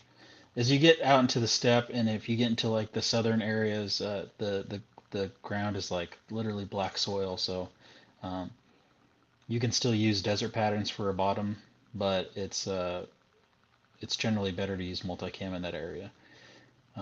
Yeah. Some of the other points I was going to say was like some of the stuff they're having a hard time with is at night there's a lot of fratricide, because as you can see, like they use the IFF with like colored tape and stuff like that, but at night you can't see that. And when I came in the army, we had the different uh, glow tape patterns that we used to differentiate each other in the squad or platoon leadership or whatever, or also like part of our command and signal. And this is part of the planning process, is that your guys need to know how to fight without the night vision and do their command and signal without the night vision. So they have to be able to identify each other, communicate under passive night vision, and also once the night vision comes off, if it has to come off, they need to be able to do the same thing. That's a great point, and maybe we can talk about this because it was the same for me, right? On the top of my Kevlar, I had two squares. One was a black IR square, and the other one was the silver IR square, and like they had to be in a certain order, right? And that was for aircraft above looking down; they could identify us. Well, we go into a peer-to-peer conflict. Like you can't have that shit. You see people all the time. They got all this IFF shit all over their Kevlar helmet. Well, guess what, dude? You go in a pure fight with communist China. They've got UAVs up in the air. They got aerial assets in the air that are going to be able to see that shit. So, I mean, we need to come up with stuff. I am happy to see. It seems like cami netting on the Kevlar is coming back. Even the fucking Doc Ure era with the bush head, whatever, I can't remember. They were called the Cabbage Patch. The raghead Kevlar. There was a doll at that time, and so it was called Cabbage Patch. But no one did the Cabbage Patch better than the Canucks. The Canadians would take burlap and they would shape that so that it looked like kind of like a big fro that was also a bowl cut. But I swear it changes the shape of your head. It makes you blend, breaks up all, the outline. It just everything. Yeah. Camouflage is, I heard this for so long. So many things that I was told were anachronisms and were obsolete. And now they're coming back and everybody's like, oh, I guess tank warfare is a thing. I guess artillery duels is a thing. Trench warfare. Well, you're right. Camouflage too. E-tool. How many E-tools did you see, on guys' gear run around the GWAT? But, Logan, correct me if I'm wrong, but you'd probably be hard pressed not to find a grunt that has a fucking E-tool on them. Yeah, no, I never saw it, honestly. I had mine though in my backpack, but you see the guys in Ukraine are changing their gear up too, and you see like when they first started, they had like the guys wearing the old Soviet stuff, and then as it progressed to like the full scale conflict, you saw a lot more guys running plate carriers, looking like operators. They had everything up front, vehicle mounted combat centric. Now that you're seeing probably in the last 2 weeks, Zaluzhny and Budanov and some other guys have figured out that they need to save their armor vehicles for the winter. And the way they're doing that is they're using the weather, the fog, Timan, or Tuman is the word for fog. And they are using the fog as their own type of camouflage. And they're using light infantry attacks. Again, everybody thinks, oh, this is crazy. But in the fog, you can't see it. And with night vision, it's very difficult to see through fog. And they're actually making some very good light infantry attacks. Not completely slow, but like they're not running across the battlefield. But yeah, you're seeing the same transition of when you look at like trench warfare in World War I, you saw guys that went from no armor or very limited armor to using like breastplates and stuff like that. And you see the guys in Third Assault Group, which is probably the premier trench fighting unit in the Ukrainian army, is like their Third Assault Brigade. And those guys look like literal knights in soft armor. You can see the entire neck, like literally like like plate armor, but made out of soft armor. And those guys are moving across the battlefield, very quickly for having that much armor on them. And it's all multicam. Just goes to show you. Yeah, what's crazy is how different areas are. Like how different it looks out here versus to where Brett's at. Like out here, it's UCP in some spots and desert Marpat in the most of it, and woodland Marpat in the really green, like real green low bush. But like where he's at, it's all green everywhere. Where you guys are at, it's just green everywhere, right? I mean, that's so. Another thing I noticed too is how different all the patterns look, whether you're looking under white phosphorus versus just a standard green. They look different, like the colors look different. Also, how different they look when you hit them with an illuminator. Like if you're using a PVS 30 and like I got a Radex that I'm broadcast, I'm shooting the IR and I can comb it and get further out. How different when you scan over one, it will just light up, and the other one not so much. So there was a pretty good test done by a German guy on YouTube. I need to find that thing. And they test all the different patterns with the IR illuminator, without the IR illuminator, with the naked eye. It's Rippercon. I think that's what it is. Is it Rippercon? I forget his name. I think that's what it is. It's something along those lines. I know you're talking about. Wearing a lab coat or something. Ooh, I don't know about that now. Yeah, they're wearing white lab coats. But yeah, it'll be interesting to see if the conflict escalates where NATO sends troops in. One of the first divisions that'll probably go in is 101st that's in Romania right now. And all those guys are armed with the latest SIG, whatever they're called, I can't remember. But they have that new optic on them. And if you've seen it, that negates your camouflage at night. And it's a hybrid sight that shows outline thermal and white phosphor. So if you put it up to a person, they're going to be highlighted as a thermal object within a white phosphorus background. So, and I'm sorry, go ahead. And it's like it has like AI and everything in there, but we're probably going to see counters to that. But it's not going to be a camouflage counter. It's going to be some sort of electronic warfare counter to that kind of site. So about 7 years ago. So I was doing a lot of work with Trigicon, and we did the TA-31, the TA-44, and some, and the variations of the 31. So they invited us. It was during SHOT, and it was me, Mr. Guns and Gear, Robski from AK Operators Union. There was one more guy. Oh, Twang and Bang. I don't know if you guys remember him. Are we on commercial, or can you guys still hear me? Yeah, no, sorry. I was pulling up an Army commercial or Army video that showed the MVGs, but it went to an ad. So they invited us to this thing, and you had to, prove you're a U.S. citizen and all this stuff and blah blah blah. And it was like a private event, and they had these thermal night vision goggles and mounted that had exactly what you're talking about, where it silhouettes you. You don't see anything but the guy's silhouette. So as he's running around, all you're seeing is a silhouette. And they were really clear. And they even had like a battery pack that you can wear with a wire. Yeah, kind of like that.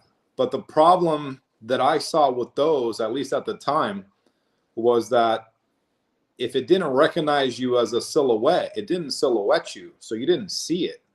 So if you're seeing just a head, it doesn't recognize that as like, or especially let's say the head is distorted because you have a head with, crap hanging off of it and that kind of thing.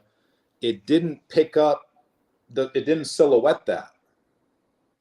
But if you're upright walking around, then it would silhouette you. So that was one of the things that I noticed, is that it saw some things but not others.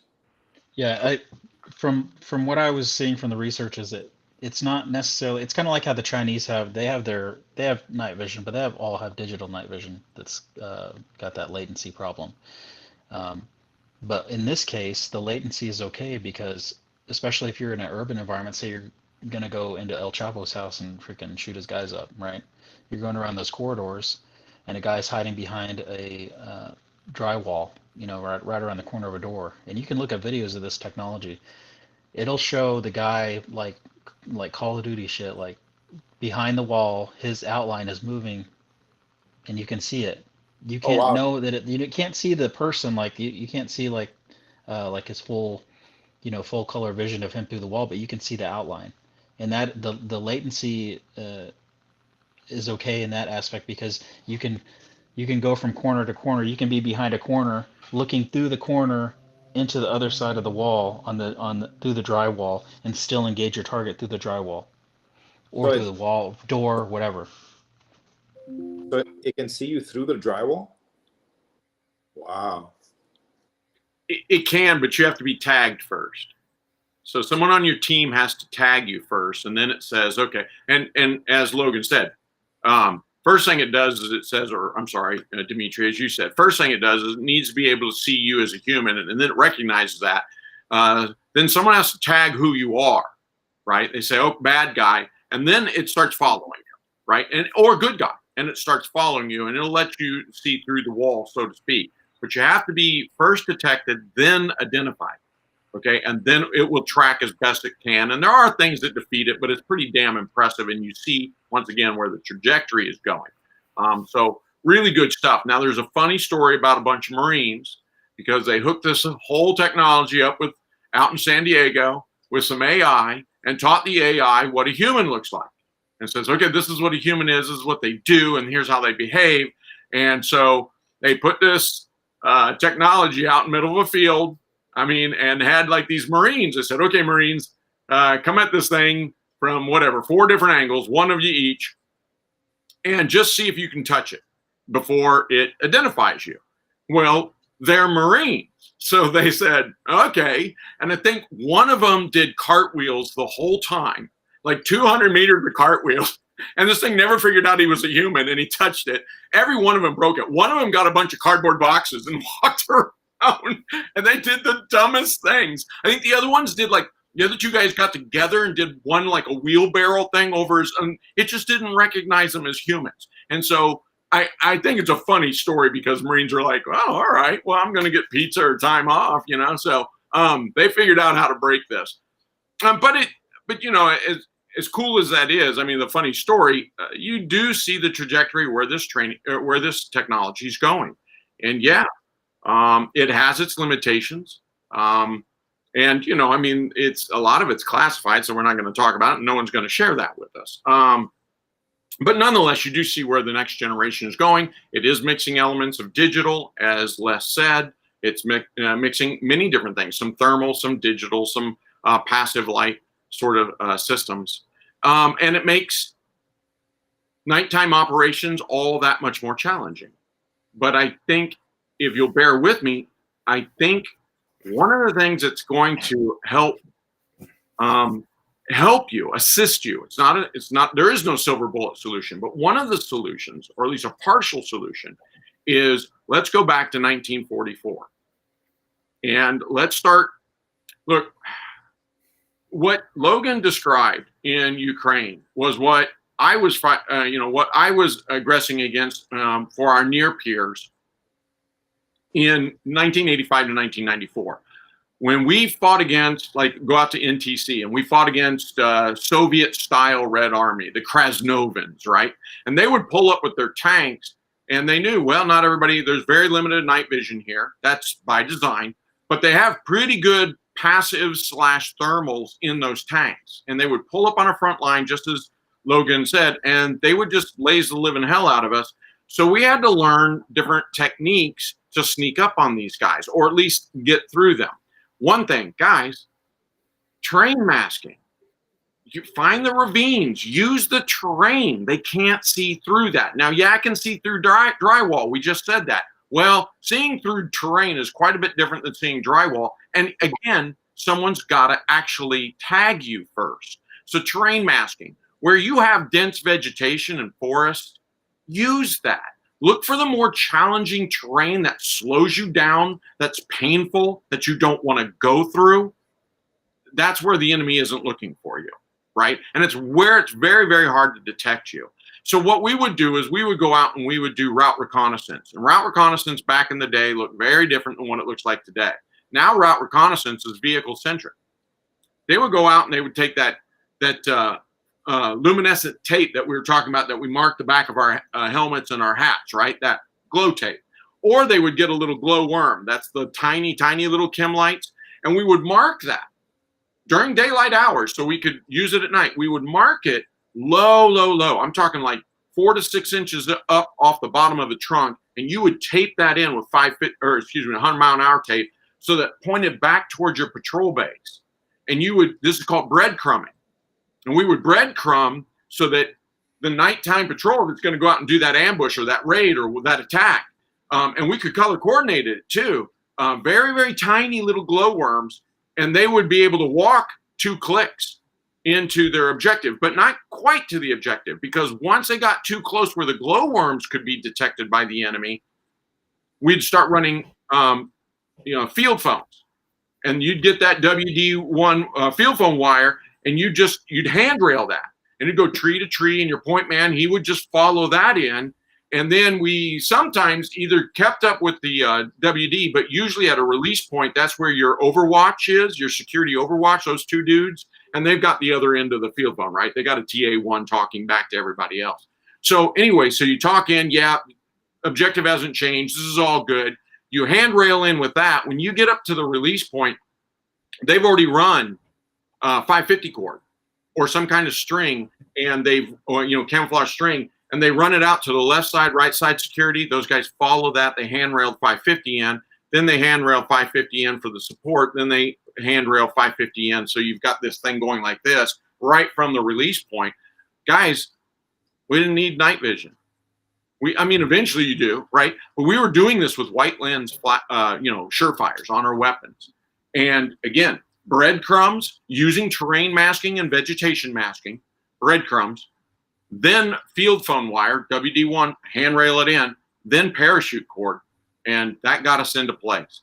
But these are very old style. I mean, who was teaching us this? Literally, we had Brits teaching us some of this stuff, and they taught us the coolest thing, that they run it so complex, their field phones, that in their own rear area, they would tie knots into the, if you're handrailing and you hit 3 knots or 3 loops on your field phone wire, your WD1 wire, that told you you're getting ready. Hey, 100 meters, you're going to walk into an ambush. And they realized, oh shit, I took the wrong turn. And they would back up, go find that last, intersection on the handrail, and then take the other one. Because there were ways of signaling to friendlies, don't come here. This is to catch the bad guys handrailing and using our stuff against us. It can get that kind of complicated. And guys, this is cheap. These are cheap solutions. Are they forgotten solutions? Yes. We need to relearn them. That's how it is with so for long range shooting, all the milling, all the range estimation now has to happen passively. So everybody has to go back to milling and figuring out your LOS and your angles and all that. Yeah. And it's been a dying art. Same with crew surge weapons, Dimitri. Your machine guns are supposed to be using T&E and Pintle. And, you're like lighting up a door, literally a house of a door, and you're able to rake it in the middle of the night, 800 meters away, half a mile away, and you're able to sit there and rake that. No night vision involved. You've done your, you've had to confirm your fires during the day, but the point is when the enemy runs to that barn that night and lays down suppressive fire from that door or that window, you've already got it locked in. You are literally heads down looking at a range card and working the T&E like this, and just reach up, pull the trigger, and just keep working that T&E. Wow. And that's night vision from, I would like to say that's the original night vision, That's Boer War. Yeah, that's not even World War I. That's before that. That's the South African Boer Wars. Yeah, I want to piggyback on what you were talking about, Doc, in terms of thermal. Like, thermal has been around for a long time. You talked about using it on the DMZ, in the 80s. And I can't tell you how many times I get comments on my YouTube channel like, oh, camouflage is obsolete because of thermal and everything else. Guys, go do force on force at like one Shepherd. Like, dudes out there show up with thermals and they take them. And they are not the game changers that you think they are. As long as dudes are doing, good field craft, right? Like Drock said, terrain masking, right? Using microterrain to your advantage. Protecting yourself from against aerial observation. Hey, good significant overhead cover. Those thermals are not going to penetrate through that, right? You see videos of like Apaches, flying around in training areas and like back in the States, and like there's a bunch of wild game down there in those woods, right? But you don't see them on those Apache flyovers, right? Because they're underneath all that triple canopy. I want to point out something. I'm going to show you guys this video here. It's nothing big. The only point I want to make here is that, hey, this is a cold environment right now. So these Marines have like their Gore-Tex on, right? So look at the difference between like their regular face and their regular uniforms, i.e. their cami trousers, and then like look at their upper torso that has like a Gore-Tex top on. And you'll see like the difference in the temperature compared to their bare face and their regular cami trousers. So just be aware of that the more layers you have on, it really changes your thermal signature. Now I'm not saying it's invisible, but it does make a difference. And things as easy as a poncho, with standoff from you on your fighting position can make a huge difference in a thermal's ability to observe you. And when it comes to thermal, you're trying to reduce your signature, right? Just like Dimitri was talking with the hot rocks earlier. There's gonna be heat signatures out there in regular nature. You're just trying to condense your heat signature to a point where it's passed off by whoever's looking through that thermal as something that's regularly occurring in nature. I mean, thermal is a help, but from all the one Shepherds, I can only think of one instance where thermal like made the difference, and that was at the 40th when we did that raid. We had our guy with the good thermals out leading us in. I haven't seen any other thing where like thermal was like an overwhelming advantage. It's definitely helpful for sure, but it was never the see all, be all, end all of everything. John, you got to say something, man. You've been quiet for like an hour. What you got, brother? No, it's all good stuff. I'm just listening, man. What has been your experience, conducting training in one Shepherd, doing force on force? Because at one Shepherd, you had the luxury of seeing one side is wearing one uniform and the other side's using a different uniform, right? And then you got dudes out there with MBGs. You got dudes that don't have anything, right? They're just using their Mark I eyeball. And then you got the Hollywoods of the world that got their fucking Land Warrior systems. So, like, what has been your experience operating at night at one Shepherd or force on force? So I think I always go back to that first semester that I had. We went out and we did that patrol with you at night, and we were like the only guys I think with we're very few. I mean, on Op4 side that had nods, but we had full setups and we went out and we were, hitting them on their lines. And I remember we had if I'm not mistaken, we had a fratricide incident that night too. And I bumped into you and you smoked us. But what's wild is that, even with the night vision, I couldn't make out, I believe we were wearing M81s and I couldn't make out the pattern. So I thought you were out for, obviously you thought I was out for, and we got into it with each other. I can, in terms of nods and thermals, I've used both at sea. And at sea on a dark night, nods are basically useless. Thermals where it's at, and that's for detecting small, fishing boats or whatnot. And I don't know. I mean, they're both tools in the toolbox, but I don't think that I don't think that nods are the be all end all, nor or thermals. In some instances, I switch. I go nods on, nods off. On a patrol, depending on what's going on. So it's just what the situation dictates at the time. So one of the setups that I liked, I messed around a little bit with, was having a PVS 14 on the left, and then a weapon-mounted thermal clip-on, because you can navigate with the night vision, and then you can scan with the thermal.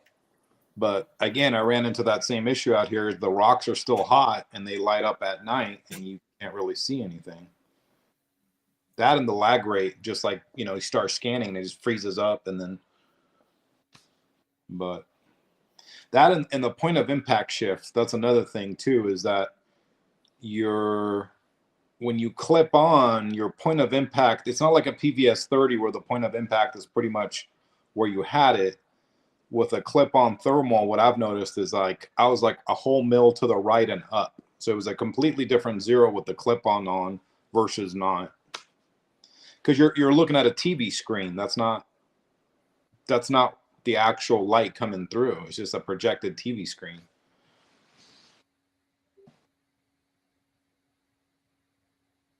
Why is everybody all quiet? We're hanging on every word, man. Oh, I hit mute or something. I go, am I talking to myself and nobody can hear? No, I think it's an interesting combination. My limited experience with thermal, really like it in the defense. I don't know. I do. I like it in the defense. It's not foolproof. I'm still concerned that somebody's going to get, like, two dudes are going to get a fishing pole and they're going to hang corners of their poncho liner and just walk right at me. I won't be able to see them. I'm like, oh, damn, you guys walked up on me with a fishing pole. Because if you keep that as a barrier, then it's a thermal barrier and I can't see through your poncho liner. Maybe I'll see your feet, but if you're walking in the grass or something like this, then I'm kind of screwed. My mind works like that, particularly at 4:00 in the morning when it's my guard shift, and I'm like, screw. Your head plays when you get exhausted. Your head plays games with you. But all said and done, I really do enjoy thermals in a defensive position. I'm trying to remember, did I ever like machine gun mounted or anything like that? I don't think I did, but I could see a Dimitri where that would be cool, having a thermal, weapon mounted thermal in a defensive line or on a patrol base or anything. I'm pulling guard with that. But I also agree, thermals aren't real good for walking through the woods. My God, you're going to fall a lot. Get used to it, at least the ones I've used, not good for, trying to navigate. So I had a couple questions for you guys. Logan, right? Bottom middle. Yeah, go ahead, man. Yeah, when your weapon mounted with a PVS 14, what optic are you using? Because what I keep getting, like when Brett was talking about, he's using his dominant eye. Okay, so I have an answer for you already because I was already thinking about this. Me and you are the same. You are left eye dominant and right-handed, just like me. and No, that's why you can do it. I'm actually right. You're right-handed I'm or right-handed, right eye dominant, and I run my Oh, on the left. huh. Yeah, I always use the EOTech. I try to always use EOTech if I'm doing night operations at all. It's So just a lot easier. so if you're using the EOTech, then how far forward is it pushed in order for you to have that 14 back there? Oh, it's only like maybe it's about at the same position that a magnifier would be. I have some pictures. I'll send it out later Okay. on, but So yeah, that's the same way I ran it in Iraq and Afghanistan, both right. ways. So you got to be pushed that far forward, right? So Yeah, for the only way that it was weird was when I was running it on a an M1A with a Trijicon, and it was kind of interesting getting it on there. But other than that, I'd never had a problem with double mounting my PVS 14. well, see, that was my question because like Brant runs a TA31, Mm-hmm. right? But to run a TA31, your eye relief is about an inch and a half. You're up there. You're Mm-hmm. pretty pushed up. So that means the RMR is right above that. Yeah. So how are you fitting a PVS 14 behind all that stuff? Expand your buttstock, man. Well, that's what I was Yeah. telescoping You way just out. gotta. Yeah. So you're telescoping all the way out. Yeah.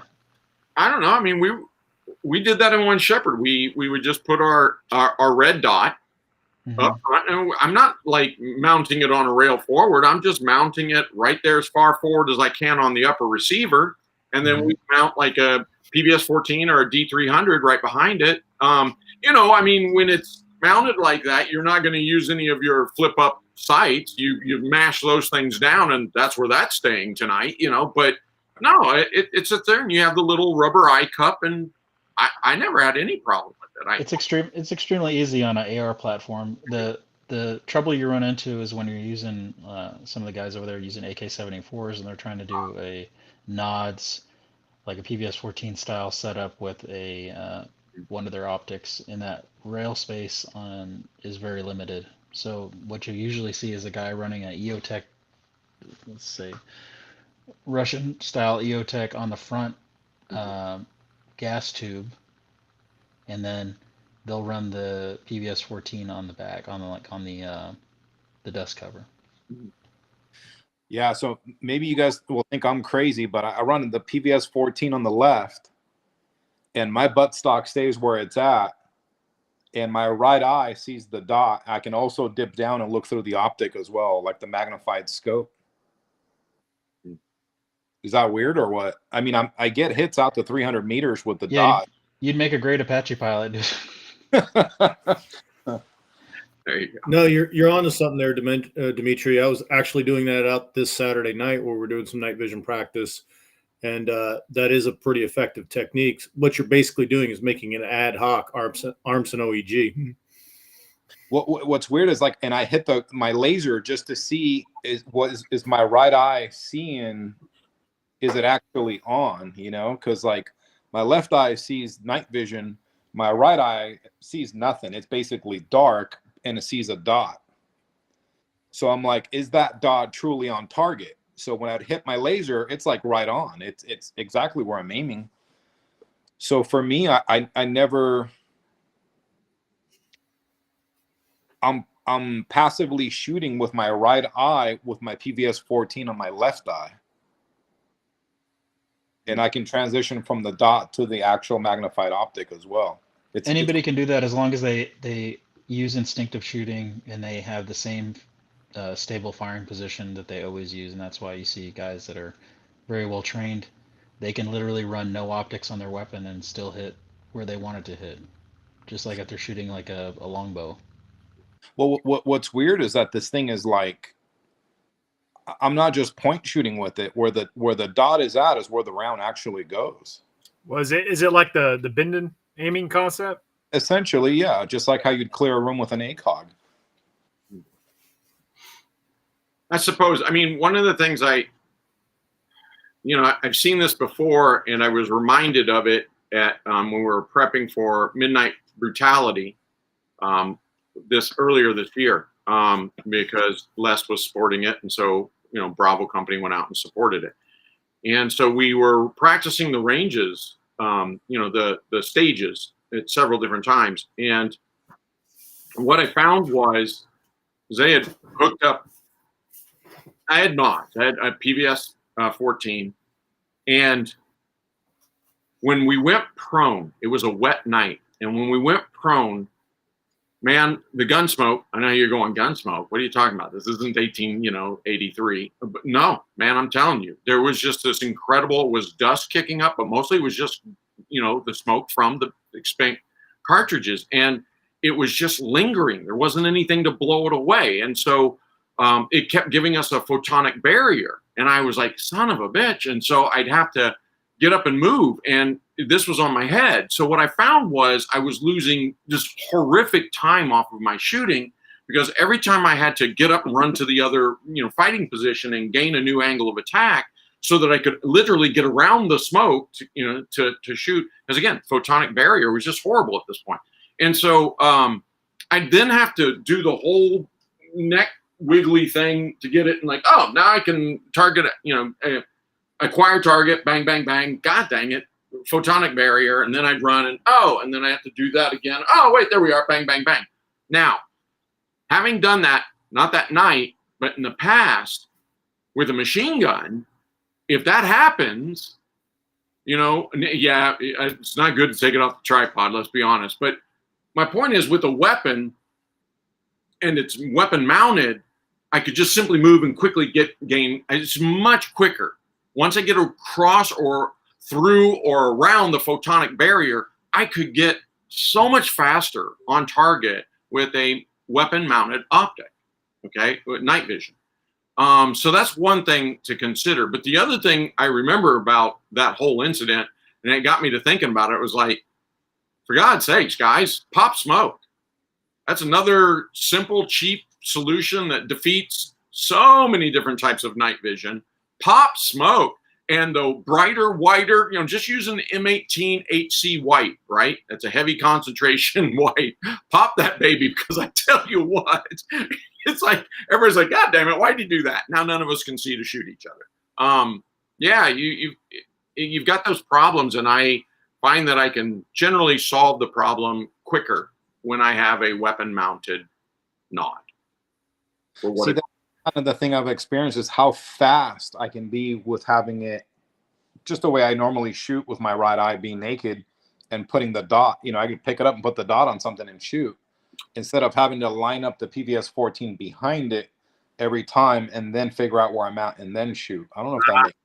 Yeah, you're probably right, Dimitri. It's probably just habits. So I have one habit that I formed, and I could, get target acquisition very quickly, and I wasn't used to the other habit. So maybe it's just simply that. Will you guys mess with? Think about it, Doc. It is that, because our night vision at our time was a PVS 4. I mean, if you had one PVS 5 in the unit, you had a dozen PVS 4s, and those were all bolted to the carry handle of your rifle, or on that weird contraption we had to bolt to the 60. Will you guys mess around with that for me and let me know like what you think? Like, give me some feedback on what you're seeing, because I'm curious. As far as like, actually, I'm going to test that at the end of the month. Have the PVS 14 on the left, and then your dot on the right. Hey guys, we're over the 2-hour mark, so I think it'd be a good time to try to wrap this up. I want to go around the horn. Make sure you plug your own channel or Instagram, wherever you got, and then if you have some advice for new individuals getting in the game, what should they focus on? So we'll kick it off with you, Pegasus Test. You got the con. All right. Well, plugging my channel, I just recently put up a video this Friday going back to a previous live stream we did about using competition as training for combat. And on that interview, I do interviews with Carl Casada, Russell Fagan, Michael Sheelan, Ziga Polinar, and Yari Line, who all have different levels of experience and what their opinion about competition and how it improves your training repertoire. Also, doing a lot of night vision training right now to prepare for an upcoming match, and that's going to generate a lot of content on the channel. And we'll be testing out some of these very same concepts we've been talking about tonight.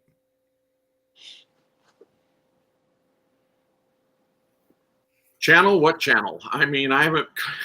I have literally been on your channel more, Brent, this year, and Les's Pegasus Test channel than I've been on my own. But and I'm going to be honest with you. A lot because of Ukraine. I've got a publisher that's saying, "Oh no, we're doing third edition of Red Team Army, which will no longer be called Red Team Army. It'll be called Russian Army for the Op 4 series Smart Book."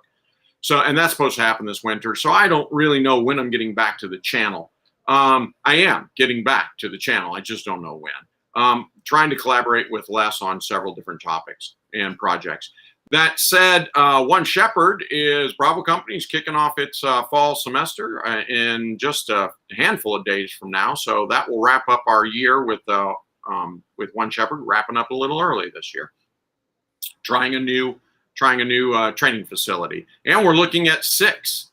Count them: 1, 2, 3, 4, 5, 6. I'm not telling you where. It's going to be a mystery. You're going to have to guess. But we're looking at 6 semesters next year. So a lot of growth here, a lot of exciting things going on with One Shepherd.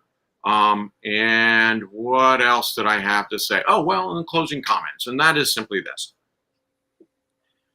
When it comes to night vision, as Brent said, they've been around for a long time. I mean, not just your eyeballs. Flares have been out there for a long time, and a lot of the different techniques. The trick is for night vision is to try to get into a terrain or conditions whereby the enemy can't see, right? And then you say, oh, but you can't. Well, no, go back before passive light systems, even go back before, IR active light systems that caught on at the end of World War II. No, go beyond that. Go farther back. What you're doing is, it's like so many other things. When you look for terrain and you want to out-terrain the enemy, that means you're going vertical.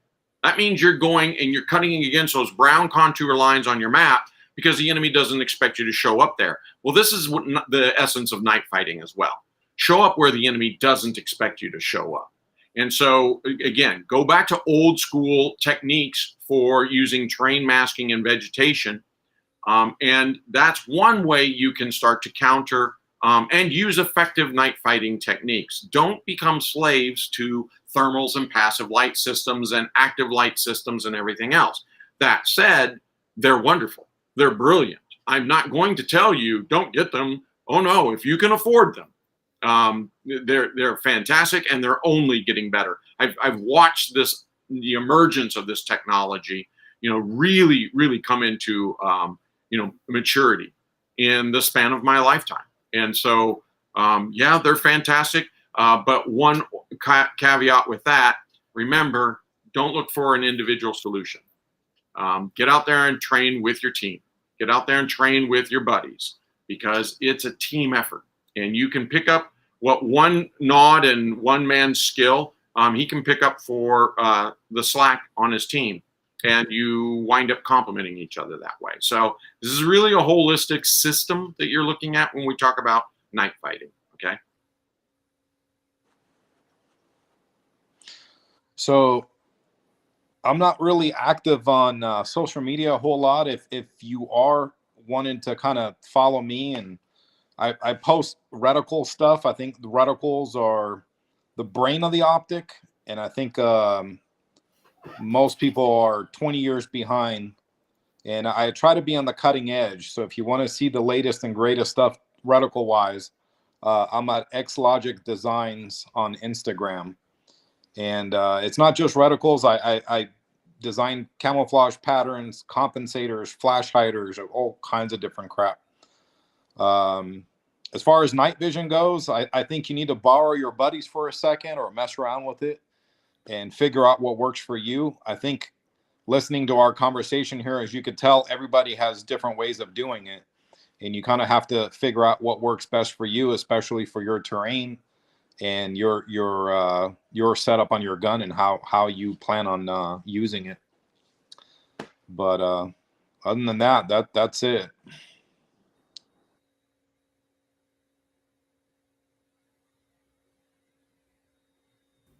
Muted. Hey, there's a lot of good stuff already been said, and I think the only thing that I need to say for everybody is that you need to integrate mission planning, no matter what technology you're using for night fighting, and be able to fight with night vision, thermals, or without, and make sure that your mission planning and your op orders and everything um, are making sure that your guys know what to do, and they know what to do with optics and without optics. And that's really the problem that we're seeing over there right now on the Ukrainian Russian fronts is that uh, the IFF, the mission planning is just not there, especially when it comes to night fighting. And Doc, by the way, we need to collab on that project you got. Let's see what else. Um, yeah, I think that's it. You can look at my started doing intelligence assessments on my Instagram. You can see my Instagram in the bio here. I'm gonna try to do one every week. If you guys have any questions, hit me up on there, DM me. And shout out to Project Syrian if you guys want to contribute to dead Russians, dead Chinese guys with special operations guys getting night vision. You can donate to them. They'll donate specifically to special operations units, Western and Ukrainian. Um, that's their specific mission. And also shout out to my guys in 3rd Assault Brigade and Spartan Battalion and Chosen Company. That's it.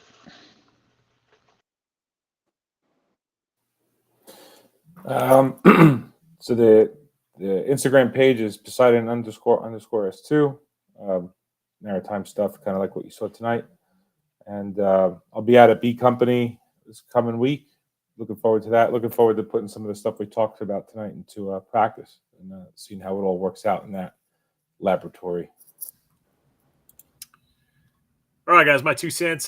First and foremost, I want to thank Les for coming up with the topic tonight, which coincidentally just comes on the heels of I just came back from Alpha Company 1 Shepherd a couple weeks ago, helped out, essentially instructed the whole time I was up there, and it's just a phenomenal semester. And there was a couple good night ambushes, both during the STX lane for ambushing and as well as during the FTX. The field training exercise, the culminating event at the end. And I can tell you both times I was part of the cadre acting as an op 4 to give those guys somebody to ambush. And the students at night executed flawless ambushes, right? And we never saw them. Now, granted, we're just going down a road, right? But these guys were well concealed at night and never fucking saw them. So big takeaways there. I think it was Logan that said earlier tonight, camouflages that work good during the day, they're going to work good at night too. I think people get sucked down this, rabbit hole of, NIR compliant and all this other stuff. That wasn't a thing a couple decades ago. And Doc will attest to back in the 80s being on the DMC, freaking, M81 Woodland camouflage worked just fine back then in the night. So my advice for new warriors, whether in the uniformed surfaces or armed prepared citizens, you need to, if you have an AR, you need to look at night fighting capabilities. Okay. I see people all the time in the comment section talking about, the pours, I can't afford this, I can't afford that. Well, how many ARs do you have? Do you have one or do you have multiple? Okay. What does your optics look like? I'll tell you right now, this is the optic I take to 1 Shepherd every time I go up there. This is like a $300 or $400 MD25 by Primary Arms, and it has one of Dimitri's design reticles in it, right? It has a night vision setting on it. There's 2 night vision settings, and I can passively aim through it. The reason I take this optic, not because it's the best, it's cheap. I can throw it on the AR I get from 1 Shepherd. I don't use my own AR when I go to 1 Shepherd. I use the one right off the rifle rack, right? It has a Picatinny mount for it. I can throw it on there. I can co-witness it with my iron sights that are zeroed already and go to town. And it works just fine with passive aiming through MVGs. So my advice to new shooter is save up. Okay. Don't buy that 2nd, 3rd, 4th, 5th AR. Don't buy that fucking, $1,000 weapon mounted light. Don't buy that fucking $1,000, plus PEC. Freaking buy a night vision compatible optic. All right. And then, get you some MVGs. And also don't get sucked down this rabbit hole about, you're probably watching YouTube videos on guys talking about and reviewing MVGs. and they're trying to get you to buy the latest and greatest MVG with, you know, the greatest specs and all this other shit. Hey, I'm telling you guys, my very first PVS 14 that I bought was from ATN. And I bought it after my first semester at One Shepherd, right? This is my first Force on Force event outside of the Marine Corps. And it was that semester where nobody on OPT4 had MVGs and everybody on OPT4 or Blue 4 had MVGs. And I tell you, I never felt so naked at night than sitting in my defensive position and hearing the rocks cracking, a Blue 4 closing with on our position, and I could not fucking see him because there was no moonlight whatsoever. That was nerve-wracking. The first thing I did when I got back from that semester was buy a set of PVS 14. Bought some stock. I knew nothing about MVG specs or any of that crap. I just bought a PVS 14 from ATM off of Optics Planet. That has been a fantastic PVS 14, and I have used it countless times over the years, and I still freaking use it every time I go to One Shepherd. And it's just green phosphor. It's not white phosphor or any of the, whatever the latest and greatest crap is, all right? You don't need that shit, all right? Is it nice to have? Sure. But do you need it to operate? No. So that's my 2 cents, guys. Save up, get you some generic PVS 14 if money's tight, and get you a night vision compatible optic. And there you go. You got passive aiming fighting, and you're capable of fighting at night. So that's my advice to young warriors getting to the night fighting game. And, you know, until that time comes, well, goddamn it, get used to using your fucking 0 to 200 meter O2 sight. Because that's all you got. Anybody got any saved rounds? What about the sex robots? Oh, look at Dimitri. He's from the darkness. You guys can't see what I'm doing. Laughs and hidden. I know. Like, We know what you're doing, Dimitri. He didn't pay I'm very happy I can't see that. I thought Doc with his Marine and AI story that was the sex robot joke, but apparently it wasn't. So. Nah. Doc, I'm gonna hit you up, brother. Okay, Logan, I appreciate it. All right, guys. Have a All good night. Appreciate the conversation.